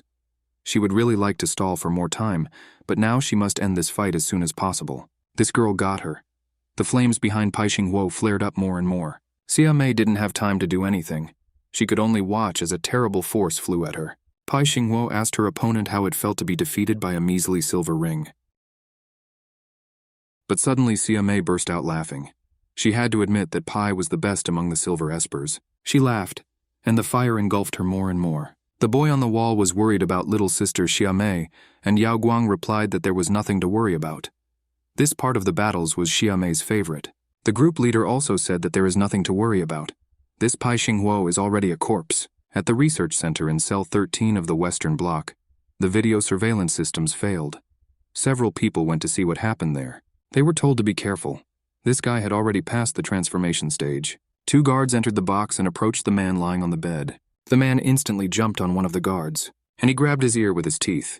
The second guard pulled out a gun and shot the boy. His body was taken to the crematorium to be burned. One of the crematorium workers noted with regret that for every 100 dead black rings, there is only one who has undergone transformation. But they killed him. His senior colleague said that this underground crematorium has been operating for a very long time. The furnaces have been burning for 10 years without stopping. Everyone who is here is fucking crazy. And the black rings are innocent souls. They believe that if they get the fate of an esper, then everything will work out. That they can escape from here. Get freedom. But black rings will always be black rings. Pai Xingwo stood in front of Xiamei, who was surrounded by fountains of flames gushing from the ground. Pai Xingwo suggested that the girl now use her abilities. Xiamei was surprised. Who said she didn't use them? A sharp pain pierced Pai Xingwo's shoulder. In an instant, this pain spread throughout my entire body. The girl could not stand and sank to her knees. The fire she kept going out went out. Panting heavily, Xiamei rose to her feet, and she approached her opponent. Now she was on her knees and could not get up. Now Pai Xingwo understood why Xiamei was so persistent in breaking the distance between them and touching her. Is this her ability? Paralysis through touch? Xiamei replied that it is impossible to kill anyone through paralysis, and this is not her ability. Her unique ability is control over the aging process. Yao Guang knew this deadly ability of his girlfriend well. As children, they were brought to a research center together. They were told that they had been selected to participate in a new high-class rebirth program. This is the place where the destinies of the Black Rings change. This is the only opportunity to get rid of your low origins, unlock your potential, and find your true self. Those who successfully undergo the transformation and show the best results will have the opportunity to enter the Pantheon. Xiamei listened attentively and looked at the other children. She didn't like that Yao Guang also looked at her, and in the dining room she attacked him with threats. The boy standing nearby grabbed the sharp piece of wood with his hand that Xiamei was threatening the guy with. The security guard stopped the argument by using a stun gun on Xiamei. He said that the experience would pass in an hour, and they should eat well and not start quarrels. With these words, he left, leaving the girl lying on the floor. Yao Guang wanted to help the girl, but she jumped up screaming so that the boy would not touch her, and she ran away. The children were told to line up to go to the cells according to their serial number. Yao Guang and Xiamei were close again, and the boy said that he looked at her because she seemed very strong to him. Both children hoped that they would undergo a transformation. The girl experienced the transformation very difficult. It was not easy for all the children. They were monitored by video cameras. The next day, Yao Guang heard someone calling him. It was his comrade who had also undergone transformation and wanted to know if Yao Guang was alive. They looked at Xiamei's camera, which was still lying on the floor. Yao Guang underwent a transformation, and his eyes became a yellow fiery color. The guards walked along the corridor and were surprised that 3 children survived in this block, while in the next one all died. They recorded that Qianlang, Yao Guang, and Xiamei survived. She was the first surviving girl in this set. Qianlang spun small clouds of fire around himself. Yao Guang understood that they had undergone transformation, but had not changed their destiny. Everything they were told was a lie. In the next cell, Xiamei opened her eyes and looked at the guard. When he left her cell, his partner exclaimed in horror, "What happened to his face?" Not only with the face, but with the whole body. The hysterical guard called for reinforcements to cell 13, West Block. Currently, Xiamei was telling Pai Xingwo that if she touched her solar plexus, her heart would stop beating very quickly. She said goodbye to the girl and prepared to strike the decisive blow. The sister of Han Shu, the terminally ill man whom she had saved from the branches with which the ghost was torturing him, was running down the street. A stone was clutched in her hands. She threw a rock at the CCTV camera, but she accidentally hit a column, which began to fall. The girl barely managed to catch her. In the garage, alarming cries from the system sounded that the password was incorrect. The girl pulled out the wires and opened the garage door. Her wound on her hand had not yet healed, and she was in pain. But now is not the time to think about such trifles. She was looking for the car she needed among many others, and finally she found it. The maid was panicking in the mistress of the house's office. The young lady stole the phone and wants to steal the car. She is determined to attend the meeting in the lands of the exiled. It's too dangerous there. We need to go and stop the girl. The girl's mother calmly replied that Yuli did not have access. Everything would be fine. The maid stopped. Exactly. These cars were assembled by Mr. Shu. He built a smart identification system into them. Only the mistress and the young master can drive them.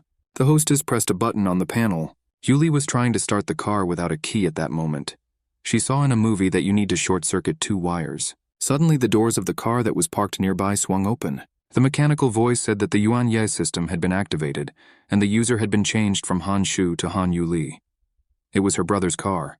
The girl got into her brother's car, and the system reported that she was not yet 18 years old, and the autopilot was activated. She sat down in the navigator's seat and fastened her seatbelt. The voice screamed so loudly that the girl was scared. She checked the location that was sent to her brother in the group. These were the lands of the exiled. Mom set the destination. The car took off like crazy. The mother looked out the window. The maid was worried. After all, the young mistress never left them. The woman was silent. She recalled the distant past. When she was pregnant and expecting a child, Wu Yue always said that she wanted the child to come into this world safely. His godmother was waiting for him. Then hard times began, and she persuaded Wu Yue to run away with her. But she refused, and this made the woman hate her. Now the woman was sure that the future could be changed. She trusts her Yu Li. The car drove through the Golden Gate along the bridge and entered the territory of the prefecture. Yu Li saw that the prefecture was not the same as before. Now it belongs to bad people. She sent a message to the group. She is Han Yu Li, 14 years old, and Han Shu's younger sister. Due to the special situation, there was no way her brother could join, so her mother sent her to help. She wondered if her mother would forgive her for leaving on the road without saying goodbye, but a lot of time has passed, and there was no answer to her message. The Yuan Ye system advised the girl to check the locations of the remaining group members. Users can track each other's location by default. There are 2 people not far from her, and one seems familiar to the system. The Yuan Ye system drove the car in a direction unknown to Yu Li. They were driving along a traffic crossing. After the madness caused by Liu Jichun in the prefecture, compared to the pedestrian crossing, everything was quiet at the transport crossing. Yu Li was not the only one who did not respond to messages.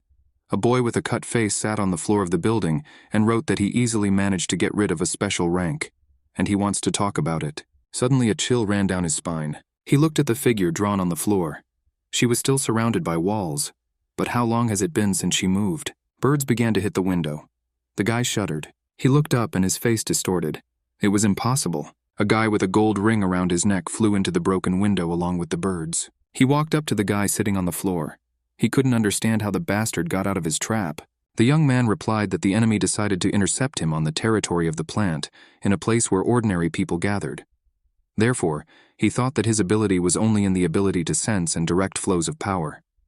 The guy drew his sword, the smooth surface of which reflected the distorted face of his enemy. The guy continued to say that he did an experiment, and it turned out to be right. He put his sword to his opponent's neck. What is trapped is his double. At this time the building shook again. Now the guy with the sword began to ask questions. How many enemies are there in the group? Why is there only one here? Where are the others? And the main question is, why can black collars use force? His opponent laughed. That's what he answered. He heard that monks don't kill. However, when there is a sword at the throat, anyone will split. The boy slowly extended his left hand to his drawing. But does his opponent have time to listen to him? There was a deafening roar, and a building nearby began to fall. At the same time, the boy collapsed the floor and began to slowly climb down. He asked the monk Joshi what he would choose, saving people in a collapsed building or chasing him. Joshi jumped out the window, and all the birds flew after him. The boy ran with all his might to Thea, at the same time calling her on the phone. Circumstances have changed, and he is on his way to her. Thea was just in the thick of a battle with a human robot. She didn't understand what had changed.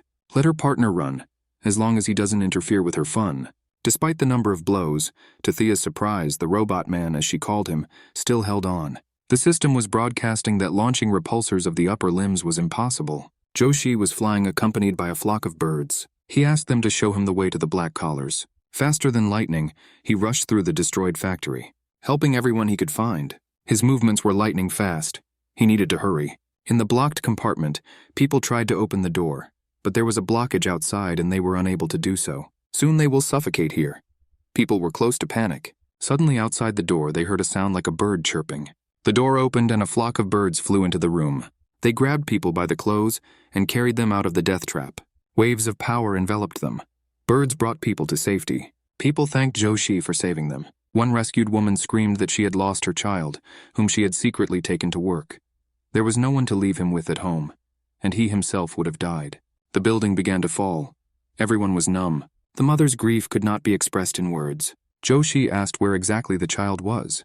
The woman replied that she was in the warehouse on the lower tier. A second later, Zhou Shi was already on the roof of a neighboring house. The excited bird landed on his hand. He stroked it and promised that he would be fine. The birds were left to watch as their man retreated into the destroyed building.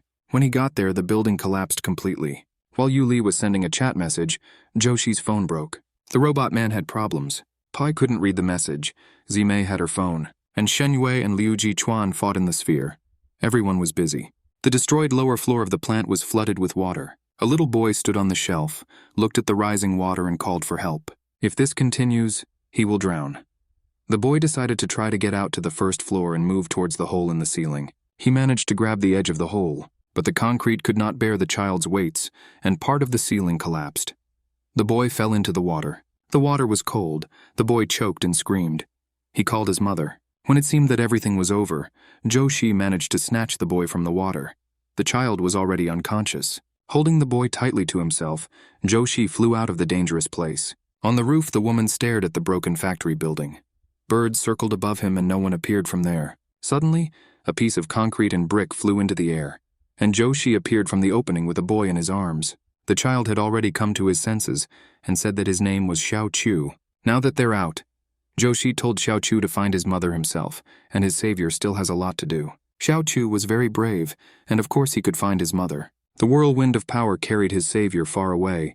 It happened so quickly that Xiao Chu did not even understand what happened. There was a fight on the bridge. The robot man was desperately trying to restore the function of his limbs. Thea was thrown far back, and her attempts to win failed. Then she decided to use a weapon and pulled out a pistol. The robot man issued a warning. The enemy needs to stop the attack and clear the way. This is the last warning. Information will not be duplicated. Thea's main ability was the ability to disable equipment. Her opponent's levitation, mist, recovery, and movement were blocked. Thea pulled the trigger and the bullet flew out of the gun barrel. The system warned that it was forcibly disabling all functions of the robot. Extending his hand, the robot caught the flying bullet. I crushed it and threw it away. Thea was impressed by her opponent's abilities. Grandmaster Shu Ye's secret weapon is very worthy. The robot stopped moving. All systems were turned off. Thea approached the motionless robot. She wanted to open it up and see how it worked. The dead creator of such a toy will not mind. She began to disassemble the robot, but a sudden noise caused Thea to be distracted from her work.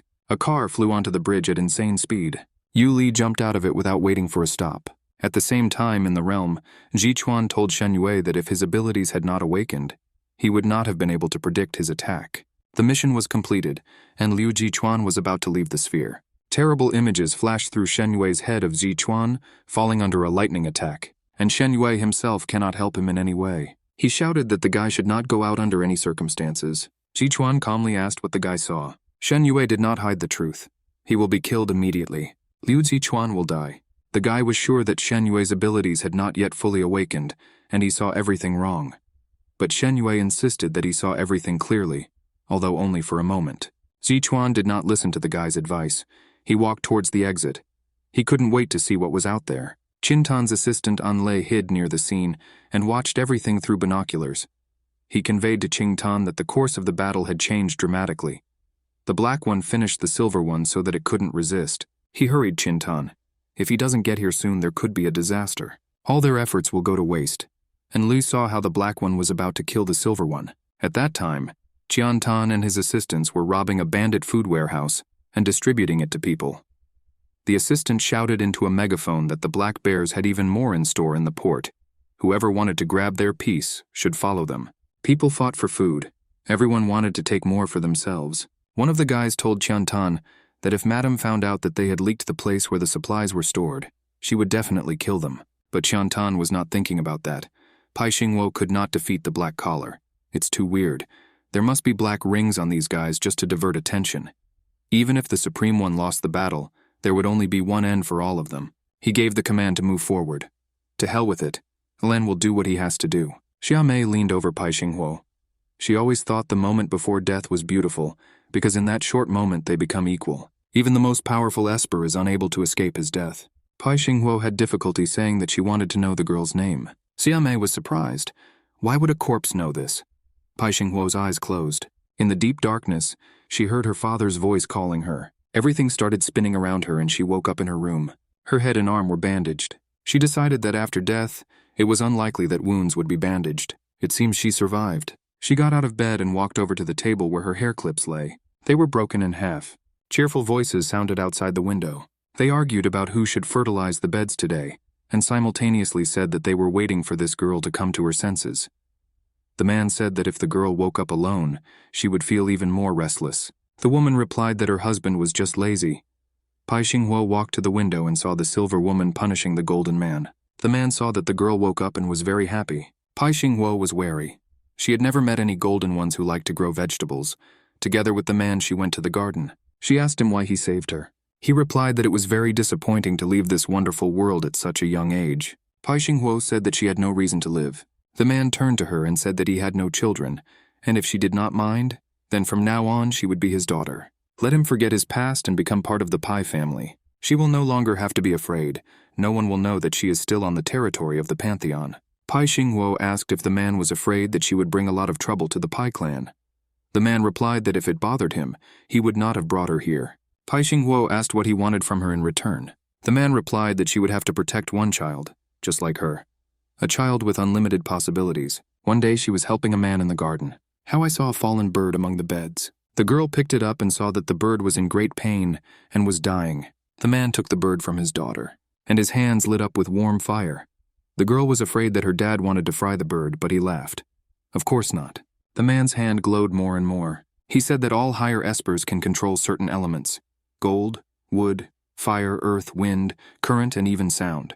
While he was saying this, the bird came to life and flapped its wings. The man asked Pai Xinghuo if she knew why only a few could achieve a special rank. He believes that the key to everything is understanding the dual nature of power. The man released the bird from his hands into freedom. Pai Xinghuo had never seen a person capable of generating such fire.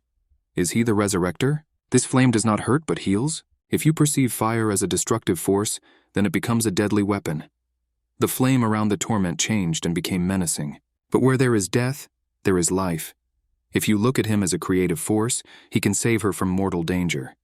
The tree next to them was engulfed in flames, and how the power is revealed depends on what is in the heart of the person who uses it. Pai Xinghuo replied that it was probably the fire of the heart. The man said that this is a good name.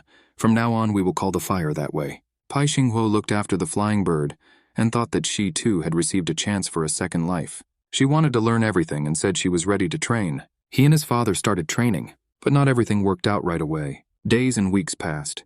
Pai Xinghuo was determined to learn. The training room was increasingly rocked by explosions. Finally, after many weeks, she was able to hold her flame in her hands. Pai grew and continued to train. Sometimes it almost ended in disaster, but she tried again and again to master the fire element. It was finally the girl's 10th birthday. She lit the candles on her birthday cake. The father reminded that today is exactly 1 year since she entered their family. Everyone happily celebrated the double holiday, blew up firecrackers, and congratulated the girl. The father said that he had a gift for her. Those hair clips that were broken, he asked a friend to make exactly the same ones. His friend is the best gunsmith in the city. It took a long time to beg him. Pai Xinghuo replied that she would not disappoint her father and would definitely protect the child he told her about. The father replied that it was for her own protection. The girl took the gift, and the father said that we couldn't wait any longer. This is all an illusion. There is no need to be afraid, but she needs to hurry up. Pai Xinghuo screamed in despair that she didn't want to leave. The last words from her father that she heard were that she had to do everything right and catch the one who could harm everyone. She was sucked into a dark whirlpool. Pai Xinghuo flew down in pitch darkness. She knew she couldn't let whoever her father was talking about escape. In flight, she dropped the hairpin but immediately caught it, pressing it tightly to her chest, and the hairpin in her hand turned into a red thread. Pai Xinghuo didn't understand what was happening. The girl did not know where she was. She was surrounded by darkness, and only a red thread faintly illuminated the space. Suddenly it blossomed in her palm like a petal of flame. She heard her father's voice. "You can't get close to the fire that is raging in the steppe." The girl clenched her fist with fire inside. "Shinho, from now on, your life is in your own hands." Pai Xinghuo was reborn in an avalanche of fire. Her gaze expressed determination not to retreat and not to give up. Xia Mei walked away from Pai Xinghuo's body. She shouted to Yao Guan to come over and make sure the girl was dead.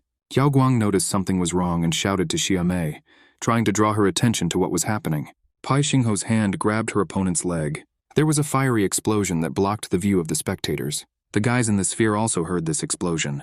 Shen Yue guessed that Xinghuo had entered the battle. Ji Chuan agreed with him. Shen Yue had one thought in her head. Liu Ji Chuan should not be allowed to die because of him. Ji Chuan turned around and as if reading the guy's thoughts, said that the owner of a stupid brain should not associate him with death. The one who could have killed him is already dead. Shen Yue was surprised. How could the guy know this, and how did he guess his thoughts? Beyond the sphere, the fiery blow was so strong that it threw Xia Mei towards Yao Guan and knocked them to the ground. He asked in fear if the girl could get up. She answered irritably that of course yes, and she was not asking him to interfere in a place where she could handle it herself. The two of them stood in front of a wall of flames, and they watched as Pai Xinhuo came out from there, who said that her opponent never answered the question. She wants to know the name of the one who made Pai Xinhuo so weak. Yao Guang thought that the biggest advantage in Xia Mei's ability was surprise. As soon as the enemy finds out about it, the chance is lost and cannot be returned. How Pai Xinhuo was able to overcome this deadly situation is amazing. How could such power belong to someone with a silver collar? This was probably why she became the target of the 8 great clans. All wounded, Xia Mei demanded that Yao Guang let her go. She went out to meet her opponent. Her hair was scattered and a barcode became visible on her neck. She left bloodstains at every step. But apparently Pai Xinhuo will not die until he receives an answer. Now let him remember well.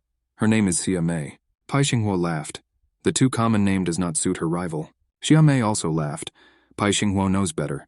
It's strange there was no living space on her body, but at the same time the girl was happy. Pai Xinhuo shouted that thanks to Xia Mei, the girl still had a pain in her chest. They need to figure it out quickly. She doesn't want to be caught like this. And she thought that she especially didn't want to appear like this to Liu Jichuan. For many years, a television crew had been at the Liu family's mountain estate, and an unexpected man-made storm interrupted their interview. They pointed the lens at the epicenter of the storm, at the black dot in the center. It was incredible. In the center hung the body of a boy. All the witnesses to this came to the same conclusion. Before them was a descendant of God. The journalist heard a voice behind her. It cannot be said that Liu Jichuan will be the next martial rank holder, but this child is very strong. The woman turned around and saw Lady Wu Yue on the steps of the manor. Wu Yue continued that because this boy is so strong, it does not matter what color he becomes. The journalist did not understand what the woman was talking about. How is this not important? Wu Yue asked, what does the girl think? Who benefits from the existence of rings of different colors? To them who are inside the walls. As long as they exist, they can exploit and oppress other people with all fairness and justice, thanks to which they can control most of the resources of this society. As long as the colorful rings exist, perverted desires and wanton killings will not end. The collars are a big lie created by a small group of people, and Wu Yue regrets that she is one of them. She hopes more than the possibility of Liu Jichuan becoming divine rank, that he will break out of here and not become the same as her. Qingdai looked back at the interview and laughed. To put the hope of breaking the rules into the hands of the beneficiary, their goddess is too naive. The demon who entered the room asked, is Qingdai not naive at all? Qingdai asked, does her guest not like the way she speaks about Wu Yue? She replied that she was a ghost and like Qingdai, served the Lin clan, not the Wu. She just wants to warn Qingdai. No monster who has tasted freedom will return to its cage voluntarily. She pointed to the portraits of children wearing black collars hanging on the wall and continued that Qingdai could lose everything by betting on them. No matter how many she created, they still wouldn't be enough. Espers and monsters are different in nature. Espers like Liu Jichuan, who are gifted from above, can use power to develop gradually and achieve maximum capabilities. And these monsters, using their powers chaotically, can achieve only one thing. She hit Xia Mei's portrait with her hand, and it became stained with blood. Qingdai's face changed. She asked to be given more time. The ghost noticed that Qingdai was not the same today as always. What's happened? Has she found someone special? On the battlefield, Xia Mei's bloodstains began to glow pink and turn into butterflies. The girl decided that she had not lost yet, and walked forward with difficulty in a flock of flying butterflies. Xia Mei threw her hand forward, and branches began to sprout from the earth, on which flowers bloomed. Unusual lilac color. There were more and more of them. Qianlan watched what was happening. It looks like Xia Mei has no intention of returning. The boy with the toy hair asked his brother to stop his little sister Xia Mei and save her. Qianlang looked at the crying boy and muttered that no matter how many times he saved her, she would not say thank you. Pai Xinhuo looked at the plants around her indifferently. A beautiful sight. She raised her wand. It's just a pity that she can't lose to the same person twice. An avalanche of flames burned out all the flowers and plants around the girl. A crowd of people was moving down the street towards food warehouses. In the distance, they heard a strange noise, and pink butterflies flew over the people. The adults did not pay attention to them, but the child looked up and extended his hand to the butterfly. Pai Xinhuo did not finish the battle. A huge curtain of dust hit her rival, and Pai herself fell to the ground from a strong blow. In the clouds of dust, one could discern the silhouette of a toy hare. Yao Guang lifted Xia Mei, and the child stood next to his enlarged toy and was happy. He again began to swing his hair so that the whirl whistled in his ears. Yao Guang picked the girl up and walked away. The boy ran after him, and Yao Guang reassured him that Xia Mei's sister was still alive. He apologized to the child, whose name was Dudu, for causing him to stress so much. Yao Guang allowed the remaining members of the detachment and ordered them to head to the lands of the exiled. They will all gather here. Xia Mei is seriously injured and needs treatment. We need to complete the main task and return to the laboratory. Tan Lan assessed the whole situation as crap. At this time, the group heard loud voices. The crowd was running straight towards them. People in black collars were breaking through to food warehouses, opposite which the group stood. One of those running pushed Duda forcefully, and Yao Guang barely managed to catch the boy. The warehouse was finally opened, and people saw the long-awaited products. A stampede began to see who pushed the weaker ones away harder. People grabbed everything they could get their hands on. In this chaos, someone threw the child towards Yao Guang. The child was clutching candy in his hands, and when the guy asked what he was going to do, he answered that if you keep the candy in your mouth, the wounds don't hurt so much. At that moment, a hefty thug hit the child and demanded that he give up everything he had managed to collect. Machine gun shots rang out over the crowd. A rude voice shouted that all the goods now belonged to a gang of cannibals. Yao Guang stood up and reached for his gun. He ordered the thug to take his share and get lost. He pointed the machine gun at the guy and ordered him to raise his hands. A ghostly black hand pierced the bandit right through. Blood splashed in all directions, and at that time a thunderous voice was heard, ordering everyone to look at him. Tan Lang, standing on the wall and having changed beyond recognition, once again demanded to look at him. The child with the candy looked at the esper in surprise. The people were silent for a minute, and then everyone rushed to the wall on which their savior stood. Both guys were speechless from this turn. The boy with the candy confidently asked if they had finally come to liberate the lands of the exiled. Yao Guang couldn't believe his ears. What was this kid saying? At this time, Dudu shouted to his brother that their target had disappeared. Yao Guang cursed helplessly. Pai Xinghuo was nowhere to be seen. Qin Tan carried Pai Xinghuo on his back away from the showdown. He asked how she was reduced to such a pitiful state. The girl snapped that her opponent's condition was even worse, and she would have decided everything if he had not intervened. They were running down the street, quarreling, when suddenly Qian Tan heard a sound, which I recognized as the sound of the dome opening. Tan Lang watched from above as the sphere gradually opened, and Liu Jichuan and Shen Yue come out from there. Jichuan asked what the noise was all about. Shen Yue was surprised that he didn't see Xinghuo anywhere. Jichuan advised him to relax. The girl would handle everything herself. Tan Lan shouted to the guys, why did they hide in the sphere for so long? Were they crying there? Black ghost swords rained down from the sky towards Jichuan and Shen Yue. Zhuchuan ignored them, and said that the only one who should cry is this idiot. The swords flew and crashed into the ground, creating chaos and explosions. The people realized that they were watching a battle of espers, and they had to run to save their lives. Tan Lang laughed. Poor black rings, this is no ordinary esper in front of them. They finally met Liu Jichuan. He made him wait so long. Yao Guang called out to Tian Lang. He thought that if they fought Jichuan now, they would not be able to ensure Xiaomei's safety. Dudu looked at brother Yao Guang with hope. Yao Guang's phone rang. The remaining members of the group reported that they would arrive at the scene in a few minutes. Yao Guang told Liu Jichuan that they did not intend to come into direct conflict with him. If he gave Shen Yue to them, they would leave immediately. He continued that the higher ones are generous and will not hold a grudge against the Liu clan. But if he refuses to give up the divine child, then their clan will declare war on the remaining 7 great clans. Shen Yue heard these words. Jichuan replied that he was not playing children's games and was ready to declare war. But he would have expected at least a little gratitude. Everyone knows whose child it is. Shen Yue did not understand what kind of gratitude Jichuan was talking about. Liu Jichuan knew very well where his opponent got such an ability of ghost swords. Shen Yue's mother had excellent command of it and could protect herself and her friends. Jichuan turned to Shen Yue and asked him to listen carefully. Any black ring bearer who has this ability, alive only because he feeds on the blood of Lady Wu Yue. Shan Yue trembled and was horrified by what he heard. He didn't fully understand what he was told. Tan Lang laughed. The divine child did not understand. He can explain it to him. Liu Jichuan shouted at the idiot to shut up. Shen Yue asked if Jichuan wanted to say that they got all the black's abilities from his mother. What doesn't he know yet? Jichuan replied that he himself did not really know. But when Lady Wu Yue was imprisoned, the Lin clan offered to investigate her ability to immortalize, to extend the life of other espers. Every family except the Liu clan sent a high-level specialist to participate in the experiment, but the experiment failed.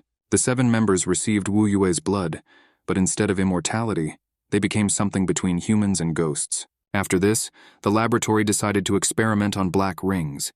Chi Chuan never thought that these bastards would go this far. His clan searched for this laboratory, but found no trace. Shen Yue thought about it. Among the 8 families, the Liu clan ranks 3rd. For 2 generations, they did not leave the top 3. And yet, knowing the position of his mother, even the powerful family could not track down her location.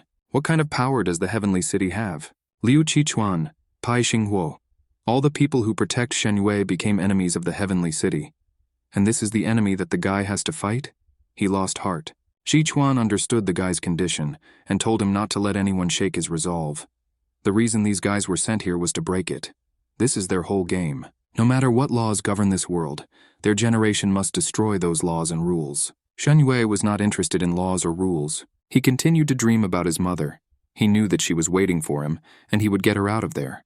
Qichuan turned to Tan Lan, who was listening to them, and said that his opponents were not at all ready for such a turn. And Shen Yue is right. They will make his dream come true. Shan Yue was sure that these guys knew exactly where the laboratory was. They needed to be captured and find out everything. Ji Chuang also had the same opinion. A magpie flew over the battlefield. Who couldn't find a better place to poop? Shen Yue shouted, "Be careful," pushed Ji Chuan away from him. But the magpie was still able to stain the guy's jacket. He turned green with anger and yelled at Zhou Shi that he had crossed all boundaries. A voice from above asked, "Are they already looking for him?" All the guys on the site froze, some in bewilderment, some in anticipation. Reinforcements rushed to Ji Chuan and Shen Yue. The whole team was assembled. A few hours before, Zhou Shi finally read all the messages that came into the chat. "Brothers, sisters, I am the younger sister of Han Shuhan Yu Li. I am 14 years old." He thought that someone was playing a trick on him, but he turned to his birds so that they would show him the place where the girl was. Just at this time, the autopilot in Yu Li's car turned off. Yu Li managed to jump out of the car, which knocked out a huge piece of the bridge fencing. This distracted Thea from disassembling the robot. She stared at the road.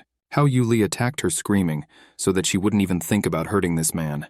There was an explosion on the bridge, but the boy in bandages, whose name was Cai Shi, managed to grab Thea and run back with her away from the explosion. A stone wall that grew on the bridge separated the opponents.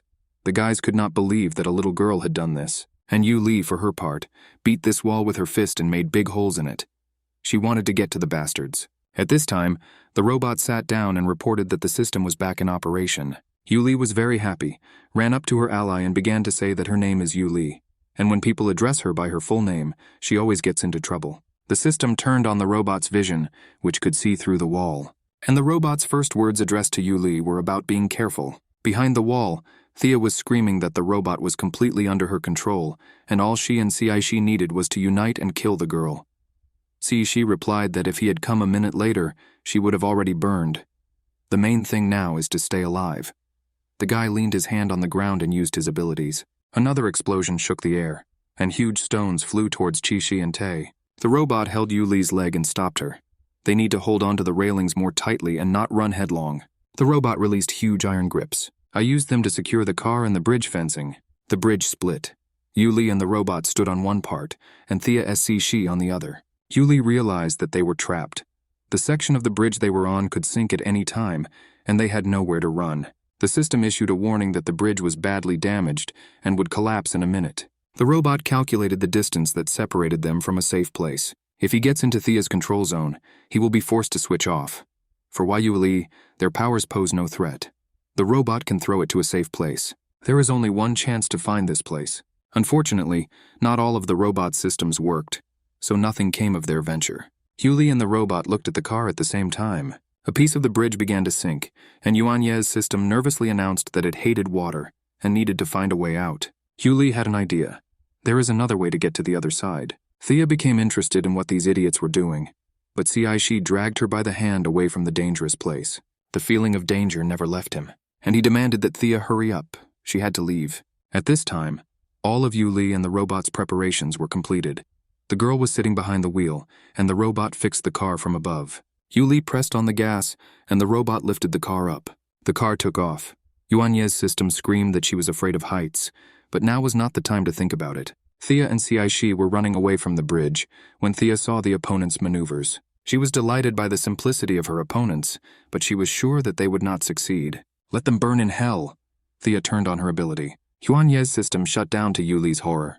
The robot lost control of its abilities and could not keep the car in the air. A car with 2 people fell into the cold water. Thea stopped to look at the results of her actions, and she felt even more anxious and shouted to the girl to run away. Huge boulders flew in different directions. Joshi was flying towards the scene, and the expression on his face did not bode well for the couple on the bridge. He landed on the bridge and grabbed his sword.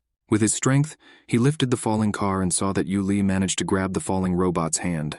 Although it was difficult for Yuli to do this, she held on with all her might. Tied up, Zishi and Taya were lying on the bridge. Thea screamed that she would cut all the enemies into pieces and let them all bleed. Yuli was already thinking about how to shut up these bastards. Joshi came up to them and said that they did everything well.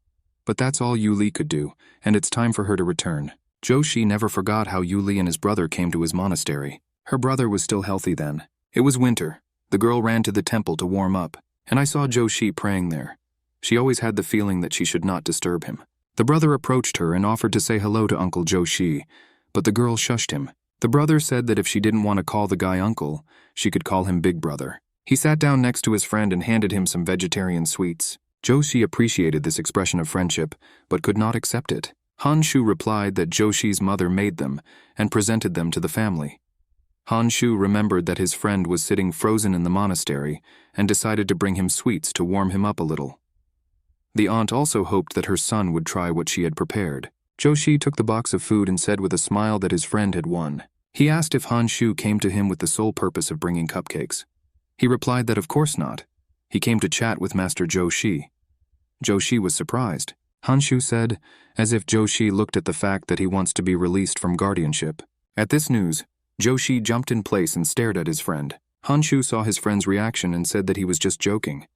Joshi replied that he had never joked about such a topic. What's happened? Hanshu paused and replied that Yuli's powers were disappearing. Every night after sunset, she is no different from an ordinary person. They both know that Lady Wu Yue was targeted because of her immortality. Immortality, power, every conflict was provoked by human greed. And now Yuli's powers are disappearing into nothingness. The power is being erased. If someone finds out about this and tries to take advantage of it, Hanshu is scared to imagine what cruel torment his sister might endure. Could she really be the next Wu Yue? Will she become another casualty in the endless war? He had already made his decision before he came here. There are still 2 years left until the day of prophecy. Before that, he will find out what causes his sister's powers to disappear. He needs Joshi to keep everything a secret. If he figures everything out in 2 years, he will remain the guardian. And if not, then he will leave the guardian plan and take his sister far away from here. And even if Joshi calls him a coward and a deserter, he doesn't care. The divine child is a stranger to him. Yuli was playing in the yard and thought that the guys were having a very serious conversation. The girl needed a napkin and the magpie brought it. Hanshu at this time said that he would just be a selfish elder brother, not a hero. Finally, the conversation was over, and the brother and sister said goodbye to Joshi. He watched them go and listened to them discuss whether they should go home or go shopping. A lot of time has passed. The magpie brought Joshi a letter. There was only one line in the letter. Look after her for me. Currently bound and silent, Thea and Cai were loaded into the trunk of the car. The robot looked at Joshi and Yuli talking. The conversation was difficult, and it was better not to interfere. Joshi said that they could not leave the same way they came. Yuli needs to go through the gate with them, and then Yuan Ye's system will take her through another exit. She should stay in touch with him until she gets home. He told the girl to get into the car, but she stopped him. Does his brother even see her as a separate person? She knows well what struggle is, and understands the consequences of defeat. She had a good time before coming here, and she asks not to treat her like a friend's little sister who needs to be protected. She is Han Yuli, a special class esper. She wants to become a guardian instead of her older brother. Joshi turned and looked at the girl carefully. She lowered her head under his gaze, but continued to say that she was not a little child hiding behind her brother. Joshi bowed his head and asked Yuli to promise him that every day after sunset, she would not leave his side. He mentally asked for forgiveness from the comatose Hanshu. But if he does not let the girl go, will this be considered caring for her? The robot listened carefully to the entire conversation. The system was outraged that he was eavesdropping. The robot was confused. The car had excellent sound insulation, and Yuli, who approached the car, did not understand what the problem was. A quarrel began with the system, which did not want to activate the autopilot. She screamed that she was almost drowned, and as no one really interested in her emotional state, Yuli reassured the system that the elder brother had come to their aid, and in general they could drive in manual mode. They are counting on their brother. Joshi froze. He didn't know how to drive a car. As a result, the robot, whose name was Sujang, and who turned out to be a girl, got behind the wheel. Was Yuli surprised? Does a robot have internet in its brain? Sujang confirmed this. Joshi sat in the back seat and tried not to glare. While Yuli admired the perfection of the robot, the system reported that in fact, it was she who was Dad's best creation, and not this symbiosis of man and mechanism.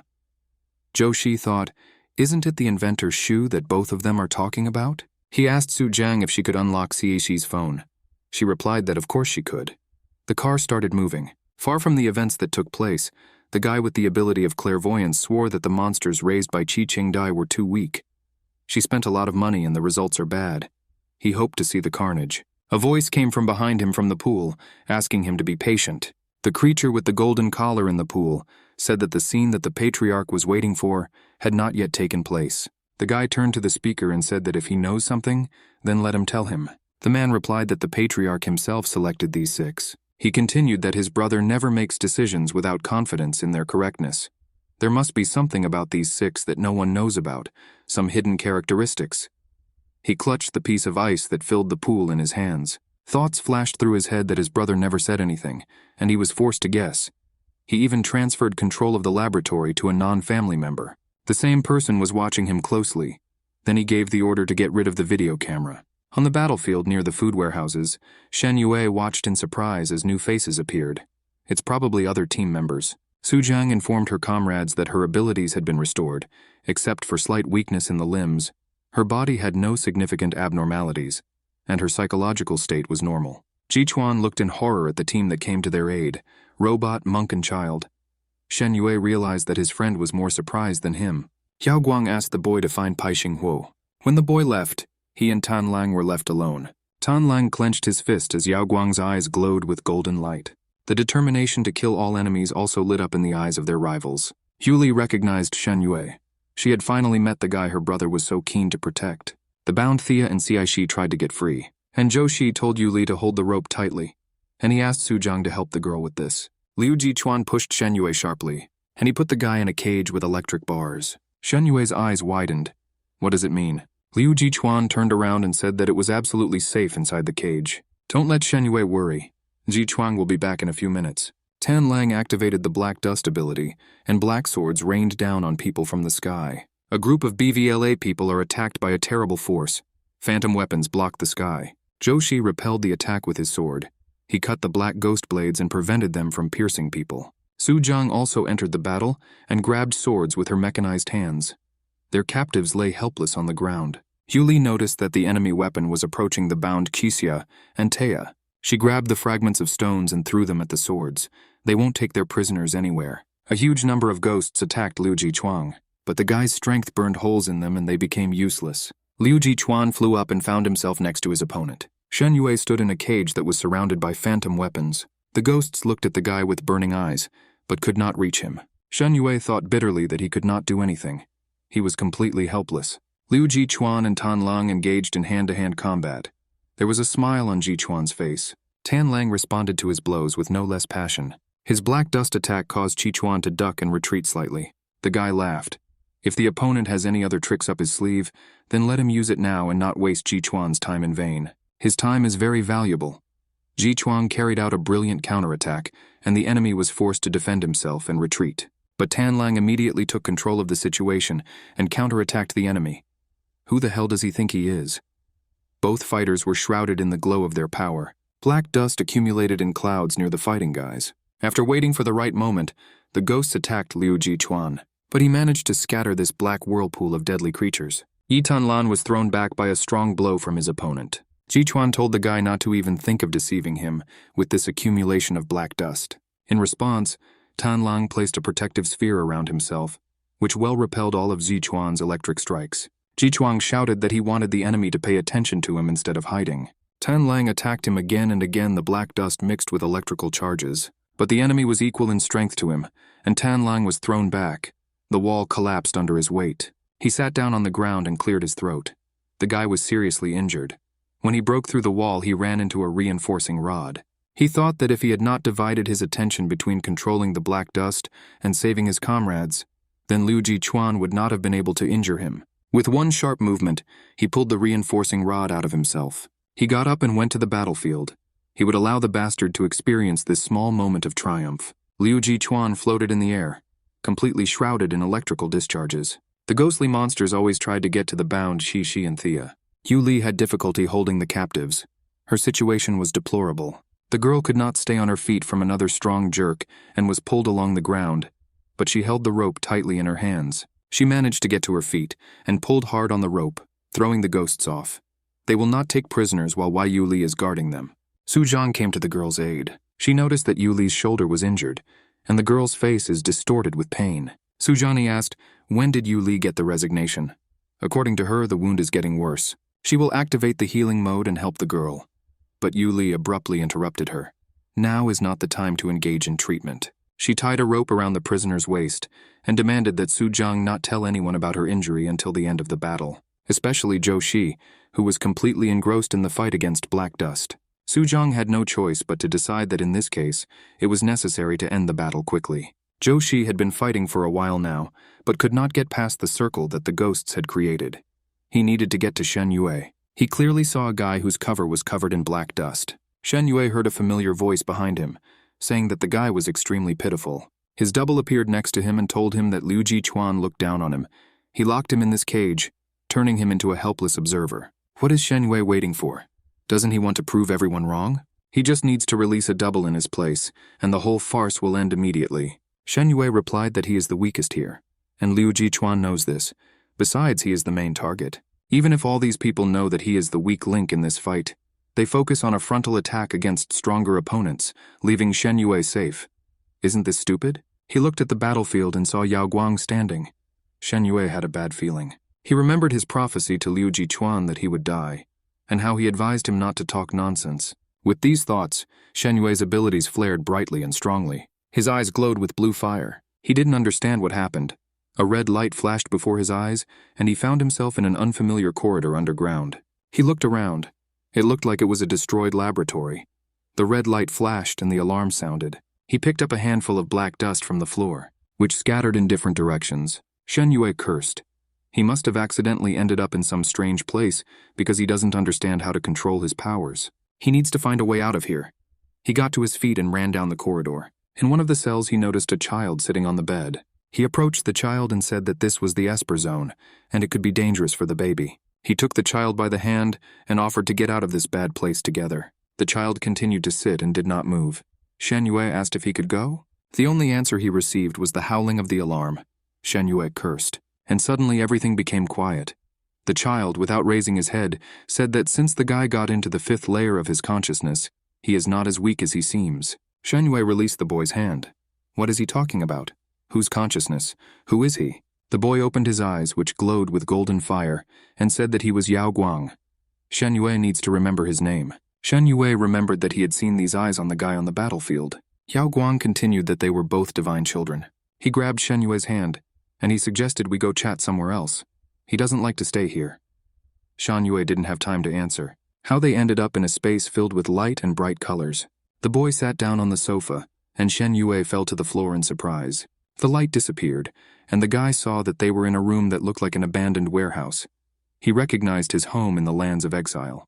Yao Guang said that this warehouse is the safest place in Shen Yue's mind, the perfect square space. Shen Yue demanded that Yao Guang get up from the sofa, or at least didn't touch it. The room lit up with blue light, and Shen Yue heard the sound of a gunshot. Yao Guang stood up and apologized for bringing bad memories to the guy. They can go somewhere else. But Shen Yue grabbed his hand and said that the guy was lying. He's deliberately stalling for time, trying to keep him here. This is not his consciousness. He wants to capture it. Yao Guang asked in surprise, why would he capture Shen Yue? Because he knows that Shen Yue is the only one who can see through his illusions. Shen Yue is not sure exactly what Yao Guang's power is, but if what Shen Yue's eyes see is not real, then he trusts other senses. Gunshots, the metallic taste of hydroxide and the smell of blood. Yao Guang is the enemy. It was not difficult for him to find out Shen Yue's past and create this place based on his memories. and this is very low. Yao Guang said that the guy understood everything very quickly. Where did he go wrong? Shen Yue replied that his safe haven was long gone, and he needs to tell Liu Jichuan and everyone else the truth as soon as possible. The battlefield was burning from explosions and attacks of fighters on each other. The electric cage was empty. The battle between Liu Jichuan and Tan Liang was in full swing. The battle was endless. Shen Yue materialized in a cage that was also fenced with ghosts. He escaped from the cage and was enveloped in black dust. Making his way through it to the fighters, Shen Yue desperately shouted that what their eyes see is not real. The attention of both sides of the conflict was drawn to the guy rushing towards them. Pai Xinghuo sat leaning against the wall with a fire burning in her hands. Qin Tan sat next to her and thought that this was the first time he had seen a flame with a healing effect. The girl suddenly opened her eyes and looked at the guy. He asked her how long would she puff like this. Pai Xinghuo replied irritably that natural healing takes time. Does he think it is made of iron? Qin Tan thought that the girl's mouth was like iron if she snapped like that. He said out loud that at that distance, they would be found in no time, and his men's car was parked right outside. He carried her away from the battlefield so that she could heal her wounds when she was safe. Pai Xinghuo replied that she would not go anywhere. This guy with the black ring will send someone to check whether Pai Xinghuo is alive or dead. She will stay here to distract the enemy. Qin Tan can leave without interfering with her healing. Qin Tan understood that the girl did not want to drag him into all this showdown. Footsteps were heard coming from the alley. The guy threw off his cloak and turned towards the person walking. Don't let Pai Xinghuo try to be cool alone. Dudu, a boy with a stuffed hair, appeared in the alley. He shouted that he had found them. Seeing his supposed opponent, Qin Tan decided that he was being bullied. Pai Xinghuo laughed. Shen Yue broke through the black dust. It gradually dissipated. Suddenly the world in front of him blossomed with bright colors. The picture that opened to his eyes made the guy stop. His friends and enemies floated in the air. The guy said he had a dream. The voice behind said that Shen Yue realized that this was a dream. He's very smart. Yao Guang swam to Shen Yue and asked if he was not afraid that the world was collapsing before his eyes. Shen Yue replied that if this is a dream, then there is nothing to be afraid of. He understands that Yao Guang's power is to create dreams for others, and if they don't understand that they are being manipulated, they can't get out. Once they realize it's a dream, they spiral out of control. But there is a limit to the number of people Yao Guang can control. That's why he created a dream within a dream to intercept one Shen Yue. He used his consciousness to prolong the guy's stay in his sleep. Did he get it right? Yao Guang replied that not really. He didn't want to trap Shen Yue in this dream for long. He is just trying to buy time to save his partner from Shen Yue. But he is surprised that Shen Yue has such insight just 2 days after awakening. Shen Yue replied that this had nothing to do with his awakening. Even if he wasn't an esper, he would still be able to see Yao Guang's dreams. His opponent was amazed by the guy's self-confidence. How would he be able to see his dreams? Shen Yue pointed at the people hovering near them and replied that he would not want to drag them along with him. Yao Guang laughed. The enemy was very arrogant. This dream world is coming to an end. It's a pity that their conversation takes place in a ghost world. He is looking forward to talking in reality, and the time has come to return to their real confrontation. All of Shen Yue's team members grabbed their heads. It was as if they had been struck by a blow. Tan Lang also grabbed his head. He remembered being pierced by a reinforcing bar. Yao Guang couldn't choose anything else. Yao Guang asked his comrades not to be angry with him for this. They looked back. Thea sat next to Xia Mei and found out whether she was alive or dead. Shi was drawing something on the ground. Yao Guang demanded that Thea give him his gun. Reluctantly, she returned the weapon and the guy warned her not to take any further independent actions. Shen Yue hurried with the frozen Liu Jichuan. Zhou Shi looked at the pieces of rope and thought, when did the prisoners free themselves from them? Shen Yue could not reach Liu Jichuan. Electric lightning appeared around the guy's body. Jichuan swore that he would kill all his enemies. Yuli felt severe pain. She saw Zhou Shi running towards her and was afraid that he was very angry. She looked at her hands, in which she held a piece of rope. Her blood dripped onto the ground. The girl began to fall on her back, but Su Zhang managed to catch her. She activated healing mode. The bullet passed through the lower abdomen and now treatment can begin. Yuli moaned and said that the rope was tied around her waist. She couldn't let go. Su Zhang knew this, but the girl had to remain silent for a while. Thea saw everything and was very pleased with the result. 5 minutes before, when all the participants in the battle had just approached the scene of events, Yao Guang gave Tan Lang the secret code they came up with when they were children. It meant, we are at a disadvantage, so I will send you to a group sleep to contain them. Tan Lang signaled that he understood everything. Yao Guang mentally asked his comrade not to die in his sleep, although he would have to fight several enemies, and activated his ability. Tan Lang didn't care how many opponents there would be against him in his dreams. The group dream has opened. Duration 5 minutes. Yao Guang walked up to the sleeping Shen Yue and thought that the divine child looked very ordinary. He tried to touch the guy, but he was struck by an electric shock. Yao Guang looked at Liu Jichuan in surprise. Does he use his powers even in his sleep? This guy keeps delivering surprises. But not only Liu Jichuan. Yao Guang saw Shen Yue's fingers moving. This pair of guys was very difficult even for Yao Guang. 4 minutes and 12 seconds left. Yao Guang approached the bound prisoners, and he freed them. He rose to his feet. 3 minutes and 20 seconds left. Yao Guang told Thea and Si Shi to move away from the rival group. 3 minutes and 6 seconds left. Thea regretted that Yao Guang would simply let his enemies go, but she stole the gun from him and wanted to put the finishing touches and take revenge. She shot the girl. 2 minutes and 50 seconds left. It was at this time that Shen Yue heard a gunshot in the ghost room. From that moment on, time rolled inexorably towards the end of the dream. Sai Shi at this time finished his drawings on the ground and told Yao Guang that everything was ready. Yao Guang gave the command to begin. Black dust began to appear near their group. Sai Shi's drawing began to fill with strength. What happens next is a fair fight. Zhou Shi ran up with Yu Li with a look of horror on his face. Su Jiang calmed him down. There's nothing to worry about. Healing mode was working at full capacity. Zhou Shi asked, "What is the girl's injury?" Su Jiang replied that the abdominal wound was no longer dangerous, and she would now take care of her injured shoulder. Zhou Shi hugged the girl tightly. He called his brother and he replied that he would always be there. Shen Yue ran up to them and asked if everything was okay with them. Suddenly, a whirlwind of black dust grabbed Shen Yue and lifted him up. Everyone screamed in surprise. Yu Li and Zhou Shi did not have time to react to what happened. Black dust bandaged the guy in a thick cocoon. Yu Li sighed sadly. There was nothing they could do. The alley in which Pai Xinghuo and Qin Tan were hiding was filled with the sounds of fighting. Qin Tan struck at the huge stuffed bunny. He was outraged that this brute wanted to knock out his teeth. Today, he will show these idiots the full power of his 8 consecutive tournament royal championships. Pai Xinghuo shouted for the guy to stop, and he looked around him. Qin Tan did just that. He saw Duda standing in front of him, and a huge toy lying down. Dudu's ability was all-encompassing love and damage as one. Qin Tan realized that some kind of devilry was happening. He was fighting with a toy. Qin Tan asked Pai Xinghuo if the boy had any connection with the toy. Pai Xinghuo thought that those who sent the child to them were sure that they could not cope with him. He didn't even feel the blows that Qin Tan hit the toy. At this time, Dudu carefully felt the rabbits and asked if he was in pain. The girl shouted to the child that she wanted to know his name. She wants to know the name of who got her into this situation. Dudu clung to his toy in fear. He remembered how Pai Xinghuo asked little sister Xia Mei the same thing. Pai Xinghuo laughed.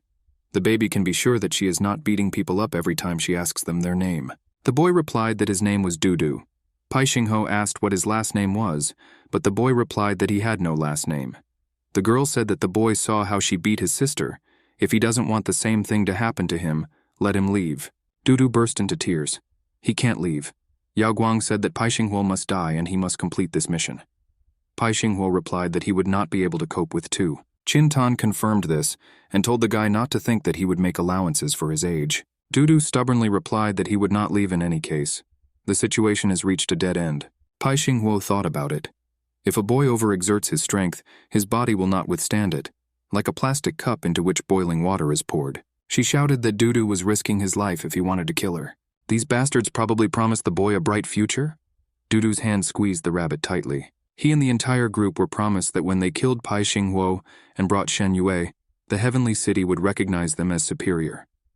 They will be accepted by their family and will live in the heavenly city, full of wonders and magic. The boy said he didn't want to hurt anyone, but he had a task. Pai Xinghuo suddenly laughed so loudly that Qin Tan looked at her in surprise. She pulled the pin out of her hair.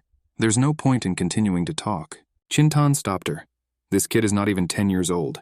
Much depends on upbringing and no one raised him. Pai Xinghuo coldly asked, "Is Qin Tan worried because she doesn't sympathize with the child? Just because he's a child. She can't save everyone." The girl resolutely walked forward along the alley. A wave of black dust rose in the sky. Pai Xinghuo saw that her friends were in a desperate situation. She activated the fire heart, and Dudu shouted to the rabbit to kill the girl. The toy stepped forward and stood in the path of the fire barrage sent by Pai Xinghuo. Dudu shouted for Pai Xinghuo not to hurt his toy. Clouds of fire and pink power merged together. Qin Tan watched the battle heat up. This woman frightened him with her incredible strength and determination. Suddenly the flames went out, and only clouds of smoke rose above the alley. Dudu sat on the ground and cried. He didn't understand what had happened. A woman's hand picked up a small burnt toy from the ground. Pai Xingho sat down next to the boy and handed him the hair. Dudu needs to know that he won't get any more sympathy because of his age. Therefore, let him not make her regret that she spared him, and let him go. She walked away and shouted to Chintan that she was leaving the child to him. The boy must not use his powers until his toy is restored. It is useless to talk to a child whose mind is twisted. Let Chintan try to do something about it. She ran down the alley without taking her eyes off the dust cocoon. She really asked that whoever hit him would hold out a little longer. She rushes to the rescue. Amidst the attacking black dust, Zhou Shi and Su Jiang tried to fight it. Su Qi turned off her healing mode and switched to attack mode. Electrical discharges crossed the space. The electric ring scattered clouds of ghostly dust and burned them out. Liu Jichuan tried to free Zhou Shi from the dust shackles. With great effort, Zhou Shi pulled out his sword and threw it to his comrade. Ji Chuang caught him and started the battle. He attacked the cocoon in which Shen Yue was hidden. Black dust crumbled under the blows of the sword, and Shen Yue began to fall. Liu Jichuan caught the guy and prevented him from hitting the ground. Shen Yue thought that Liu Jichuan was able to block all the dust devils with his power. Liu Jichuan held the guy tightly. He said that before he could leave for a minute, he was already in trouble. Shen Yue apologized for the inconvenience caused. But this was not the time to relax. The danger has not yet passed. Suddenly Ji Chuang abruptly threw Shen Yue away from him. At the same instant, several ghost swords stabbed into Liu Qichuan's body. Zhou Shi screamed and tried to break free from the black dust to help his friend. Yu Li also broke out of her shackles, thinking that it was all her fault and she had to do something. Su Jiang had difficulty holding the girl, fearing that she might hurt herself. Shen Yue understood that the scene he saw in his prophecy was now happening. He didn't notice how Tan Lang came up behind him and grabbed him tightly. To be on the safe side, he also wrapped the guy in ghostly ropes. It began to rain over the battlefield. Black dust again gathered into a dense cocoon and wrapped itself around the drawing of Ci Shi. Zhou Xi's sword lay on the ground in the rain. The smooth blade reflected the silhouette of Pai Xinghuo. The girl raised her sword and loudly called out to Liu Jichuan and Shen Yue, but no one answered her. Everything was quiet. There was no one on the battlefield. She heard some sounds coming from under the rubble. There's someone alive there. She saw Liu Jichuan rising from the ground. His clothes were covered in blood, but he himself stood quite confidently. He said indifferently that he was confident that Pai Xinghuo would die, and was a little disappointed. The girl asked how he couldn't handle several people.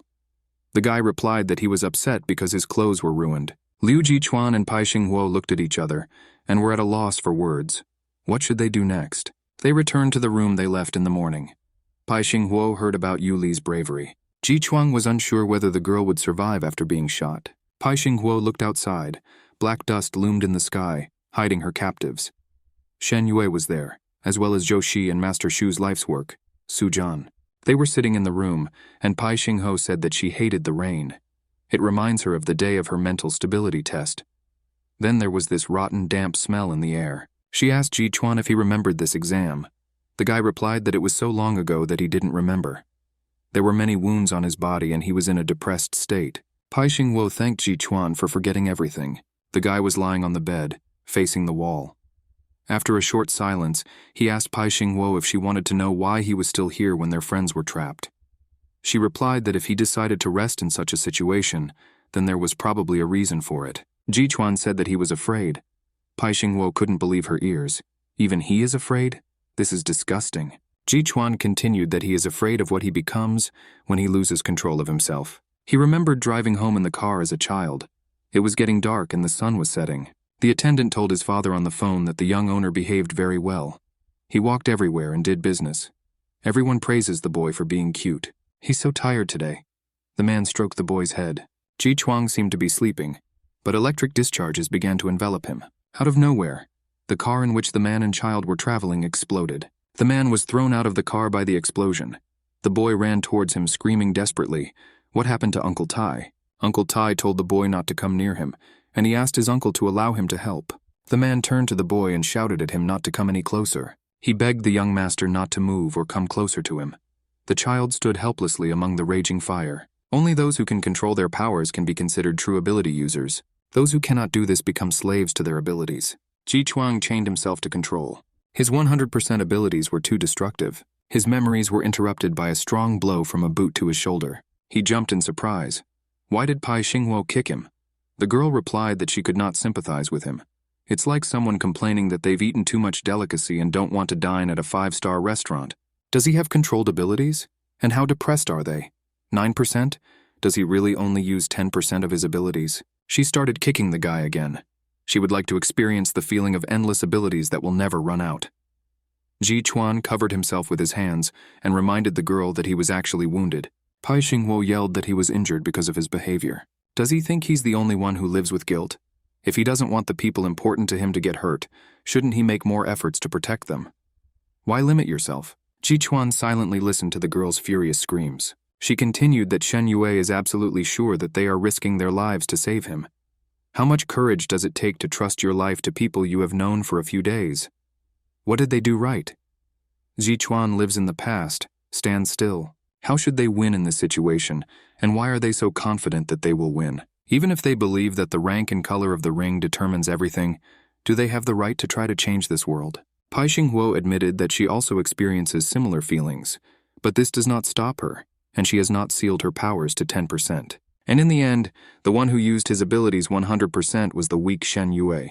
Pai Xinghuo advised Ji Chuan to pull himself together and not fool anyone. There was a cough on the top floor of the floating labyrinth. Sai Shi grabbed his throat and bent over in a fit. Xiao Guang approached him and asked what happened to him. Thea pushed him away. Let him get lost with this fake sympathy. Tan Lang asked in surprise, why was Thea angry? She said there were things she didn't want to talk about. Tan Lan trusts his good friend in vain. If this goes on, he may not survive this year. Tan Lang asked what she meant. Thea replied that the laboratory was filled with surveillance equipment, and not a single corner could be hidden from her eyes. She knows that Qing Dai, the head of the laboratory, often communicated with Yao Guang in person. Ever since they had been dating, Yao Guang had been urging Cai Shi and Tan Lang to research ability fusion, claiming that it was needed for emergencies. What's the point of this bullshit? I would like to know what they are planning to create a labyrinth of this scale. She looked at Tan Lang and realized that Yao Guang had not told him anything about his meetings with Qing Dai. In addition, Xiamei was almost dead. Dudu was missing. Who arranged all this? Sai Shi asked Thea to stop. He promised Yao Guang that he would do this. In addition, the floating labyrinth is completely supported by Tan Lang's black dust. The girl replied that she could no longer worry about him. She doesn't know who Yao Guang is truly loyal to. Yao Guang turned and walked to the side. Tan Lang called out to him and asked where he was going. Yao Guang replied that he would go check on Shen Yue and the others. Thea noticed that he always leaves during important conversations. At this moment, Xiamei came to her senses and sat down. She said she wanted to tell everyone something about the cough. At the same time, Ji Chuan told Pai Xinghuo that he was very tired, and the possibility of losing control over his abilities had increased greatly. He hasn't slept for a very long time. The girl asked how much time he needed to sleep. She doesn't have the patience to wait for him. He replied that he didn't know, but she needed to stay away from here. There is no telling what will happen while he sleeps. Pai Xinghuo gave him a powerful slap on the head. Let him go to bed and not talk nonsense. Ji Chuan fell onto the bed without saying a word. He fell asleep. It was raining outside the window. 10% of abilities turned into 11. Then at 15, Pai Xinghuo stood at the window and looked at the raindrops on the glass. She wondered if Ji Chuan was sleeping or pretending. The percentage rose to 28. Pai Xinghuo still stood at the window. The rain didn't stop. Electric shocks ran through the room. The percentage rose to 42. Pai Xinghuo shouted that it was time for Ji Chuan to wake up. A terrible thunderstorm broke out outside the window. She understood that the guy couldn't hear her voice at all. Suddenly, Ji Chuan opened his eyes. Electrical discharges seemed to fill the entire space. In the flying maze, Yao Guang turned away from everyone and said that Xiamei should take a good rest. He got ready to leave and said that they would get all the answers after they completed this mission. Tan Lan shouted that the guy should not even think about leaving without a clear explanation of everything. He was enveloped in black dust. He told Xiamei to continue speaking. In the room where the prisoners were kept, everyone was interested in Shen Yue's condition. Su Zhang replied that he was struck by lightning, and the burns on his body were still there. The lightning strike, the burns, it all looked familiar. Su Zhang said that the burns are superficial, but there is one problem. His muscle mass is too low for his age. He is very weak. Yu Li was afraid for the guy. Su Zhang replied that she was afraid first of all for Yu Li. The black dust compresses more and more the more they resist. Yu Li must understand the consequences of such compression for herself. The girl replied that even if her injuries become more serious, even if this fight is pointless, she still needs to try to find out. She doesn't want to sit and do nothing. Shen Yue came to his senses for a second and fell again. His face expressed great fear. Yu Li called him. In Shen Yue's imagination, there were only 3 of them left. All his other comrades had died. This made him suffer so much. Or did they all die and go to heaven? Yuli asked if Suzhang scanned Shen Yue's brain. It turns out that no. I forgot that the brain is also an assessment of a person's well-being. Shen Yue realized that not everyone died and began to cry even more. Suzhang began scanning the brain of the guy who at that time said that he saw Ji Chuan killed.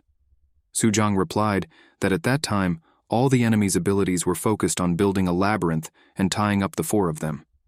Therefore, Ji Chuan's wounds were not fatal. Yuli shouted from above to tell Shen Yue not to worry. Suzhang's analytical skills are strong, and if she speaks, it means so. Moreover, half an hour had already passed since they were brought here. She looked up. And it's still so quiet here. Shen Yue remembered Tan Lang who grabbed him. It turns out that this man was so strong due to excessive use of his powers. He stood up and asked Yuli to let him examine her injuries. The girl screamed that she was fine, but Shen Yue ran up the steps towards her. His path was suddenly blocked by a wall. Yuli closed her eyes. She was afraid for Shen Yue. Shen Yue fell down and grabbed his head. What to do now? What's going on with this ladder? Suzhang flew up to him on a flying stone and said that the labyrinth did not allow anyone to leave the floor assigned to it. It only looks like a staircase, but it does not have the function of passing people. The structure senses all movements, and only Suzhang can move unhindered. They were able to understand this rule thanks to Zhou Shi. Shen Yue asked where Zhou Shi was and why he was not here. Yuli sadly told him that after they were all caught and taken to the maze, Zhou Shi tried to destroy it using all his abilities, but he couldn't do it. This building was completely different from what he had seen before. In the current situation, it was as if they were inside some kind of monster. A loud voice distracted him from his thoughts. He was overjoyed when he saw Yuli and Suzhang. The girl said she felt fine. She calms down when she looks up and sees her big brother. Suzhang said that it is strange, but their enemy allows them to rest and heal here. She finds it difficult to analyze their intentions. Zhou Shi shouted that he would try to find a way to the top floor where there might be an exit. He took off and disappeared into space. Yuli realized that Zhou Shi could not shed tears in her presence and show her his heart full of guilt. Shen Yue sat down and looked up at the endless labyrinth above them. Zhou Shi stood on the dais, fingering his rosary in his hands. He listened to all the conversations of his friends. Yuli asked Suzhang how she obtained healing abilities. She replied that she had many types of energy cores inside her that she could use. Shen Yue asked how long Zhou Shi had been gone, and Suzhang replied that it was already 20 minutes. He should appear soon. He stood there and listened until Suzhang appeared in front of him. She asked the guy what he was doing here and if it was time for him to leave. Zhou Shi looked at her and did not say a word. Shen Yue also saw Zhou Shi and shouted that they finally had a chance to talk. Haven't they met before? He very vaguely felt that happy time when all his friends in the beautiful green garden were holding him, still a baby, in their arms, and quarreling over whose turn it was now to take him in their arms. There was little Zhou Shi, and the girl Pai Xinghuo, and the child Liu Ji Chuan. Standing next to them was his mother Wu Yue.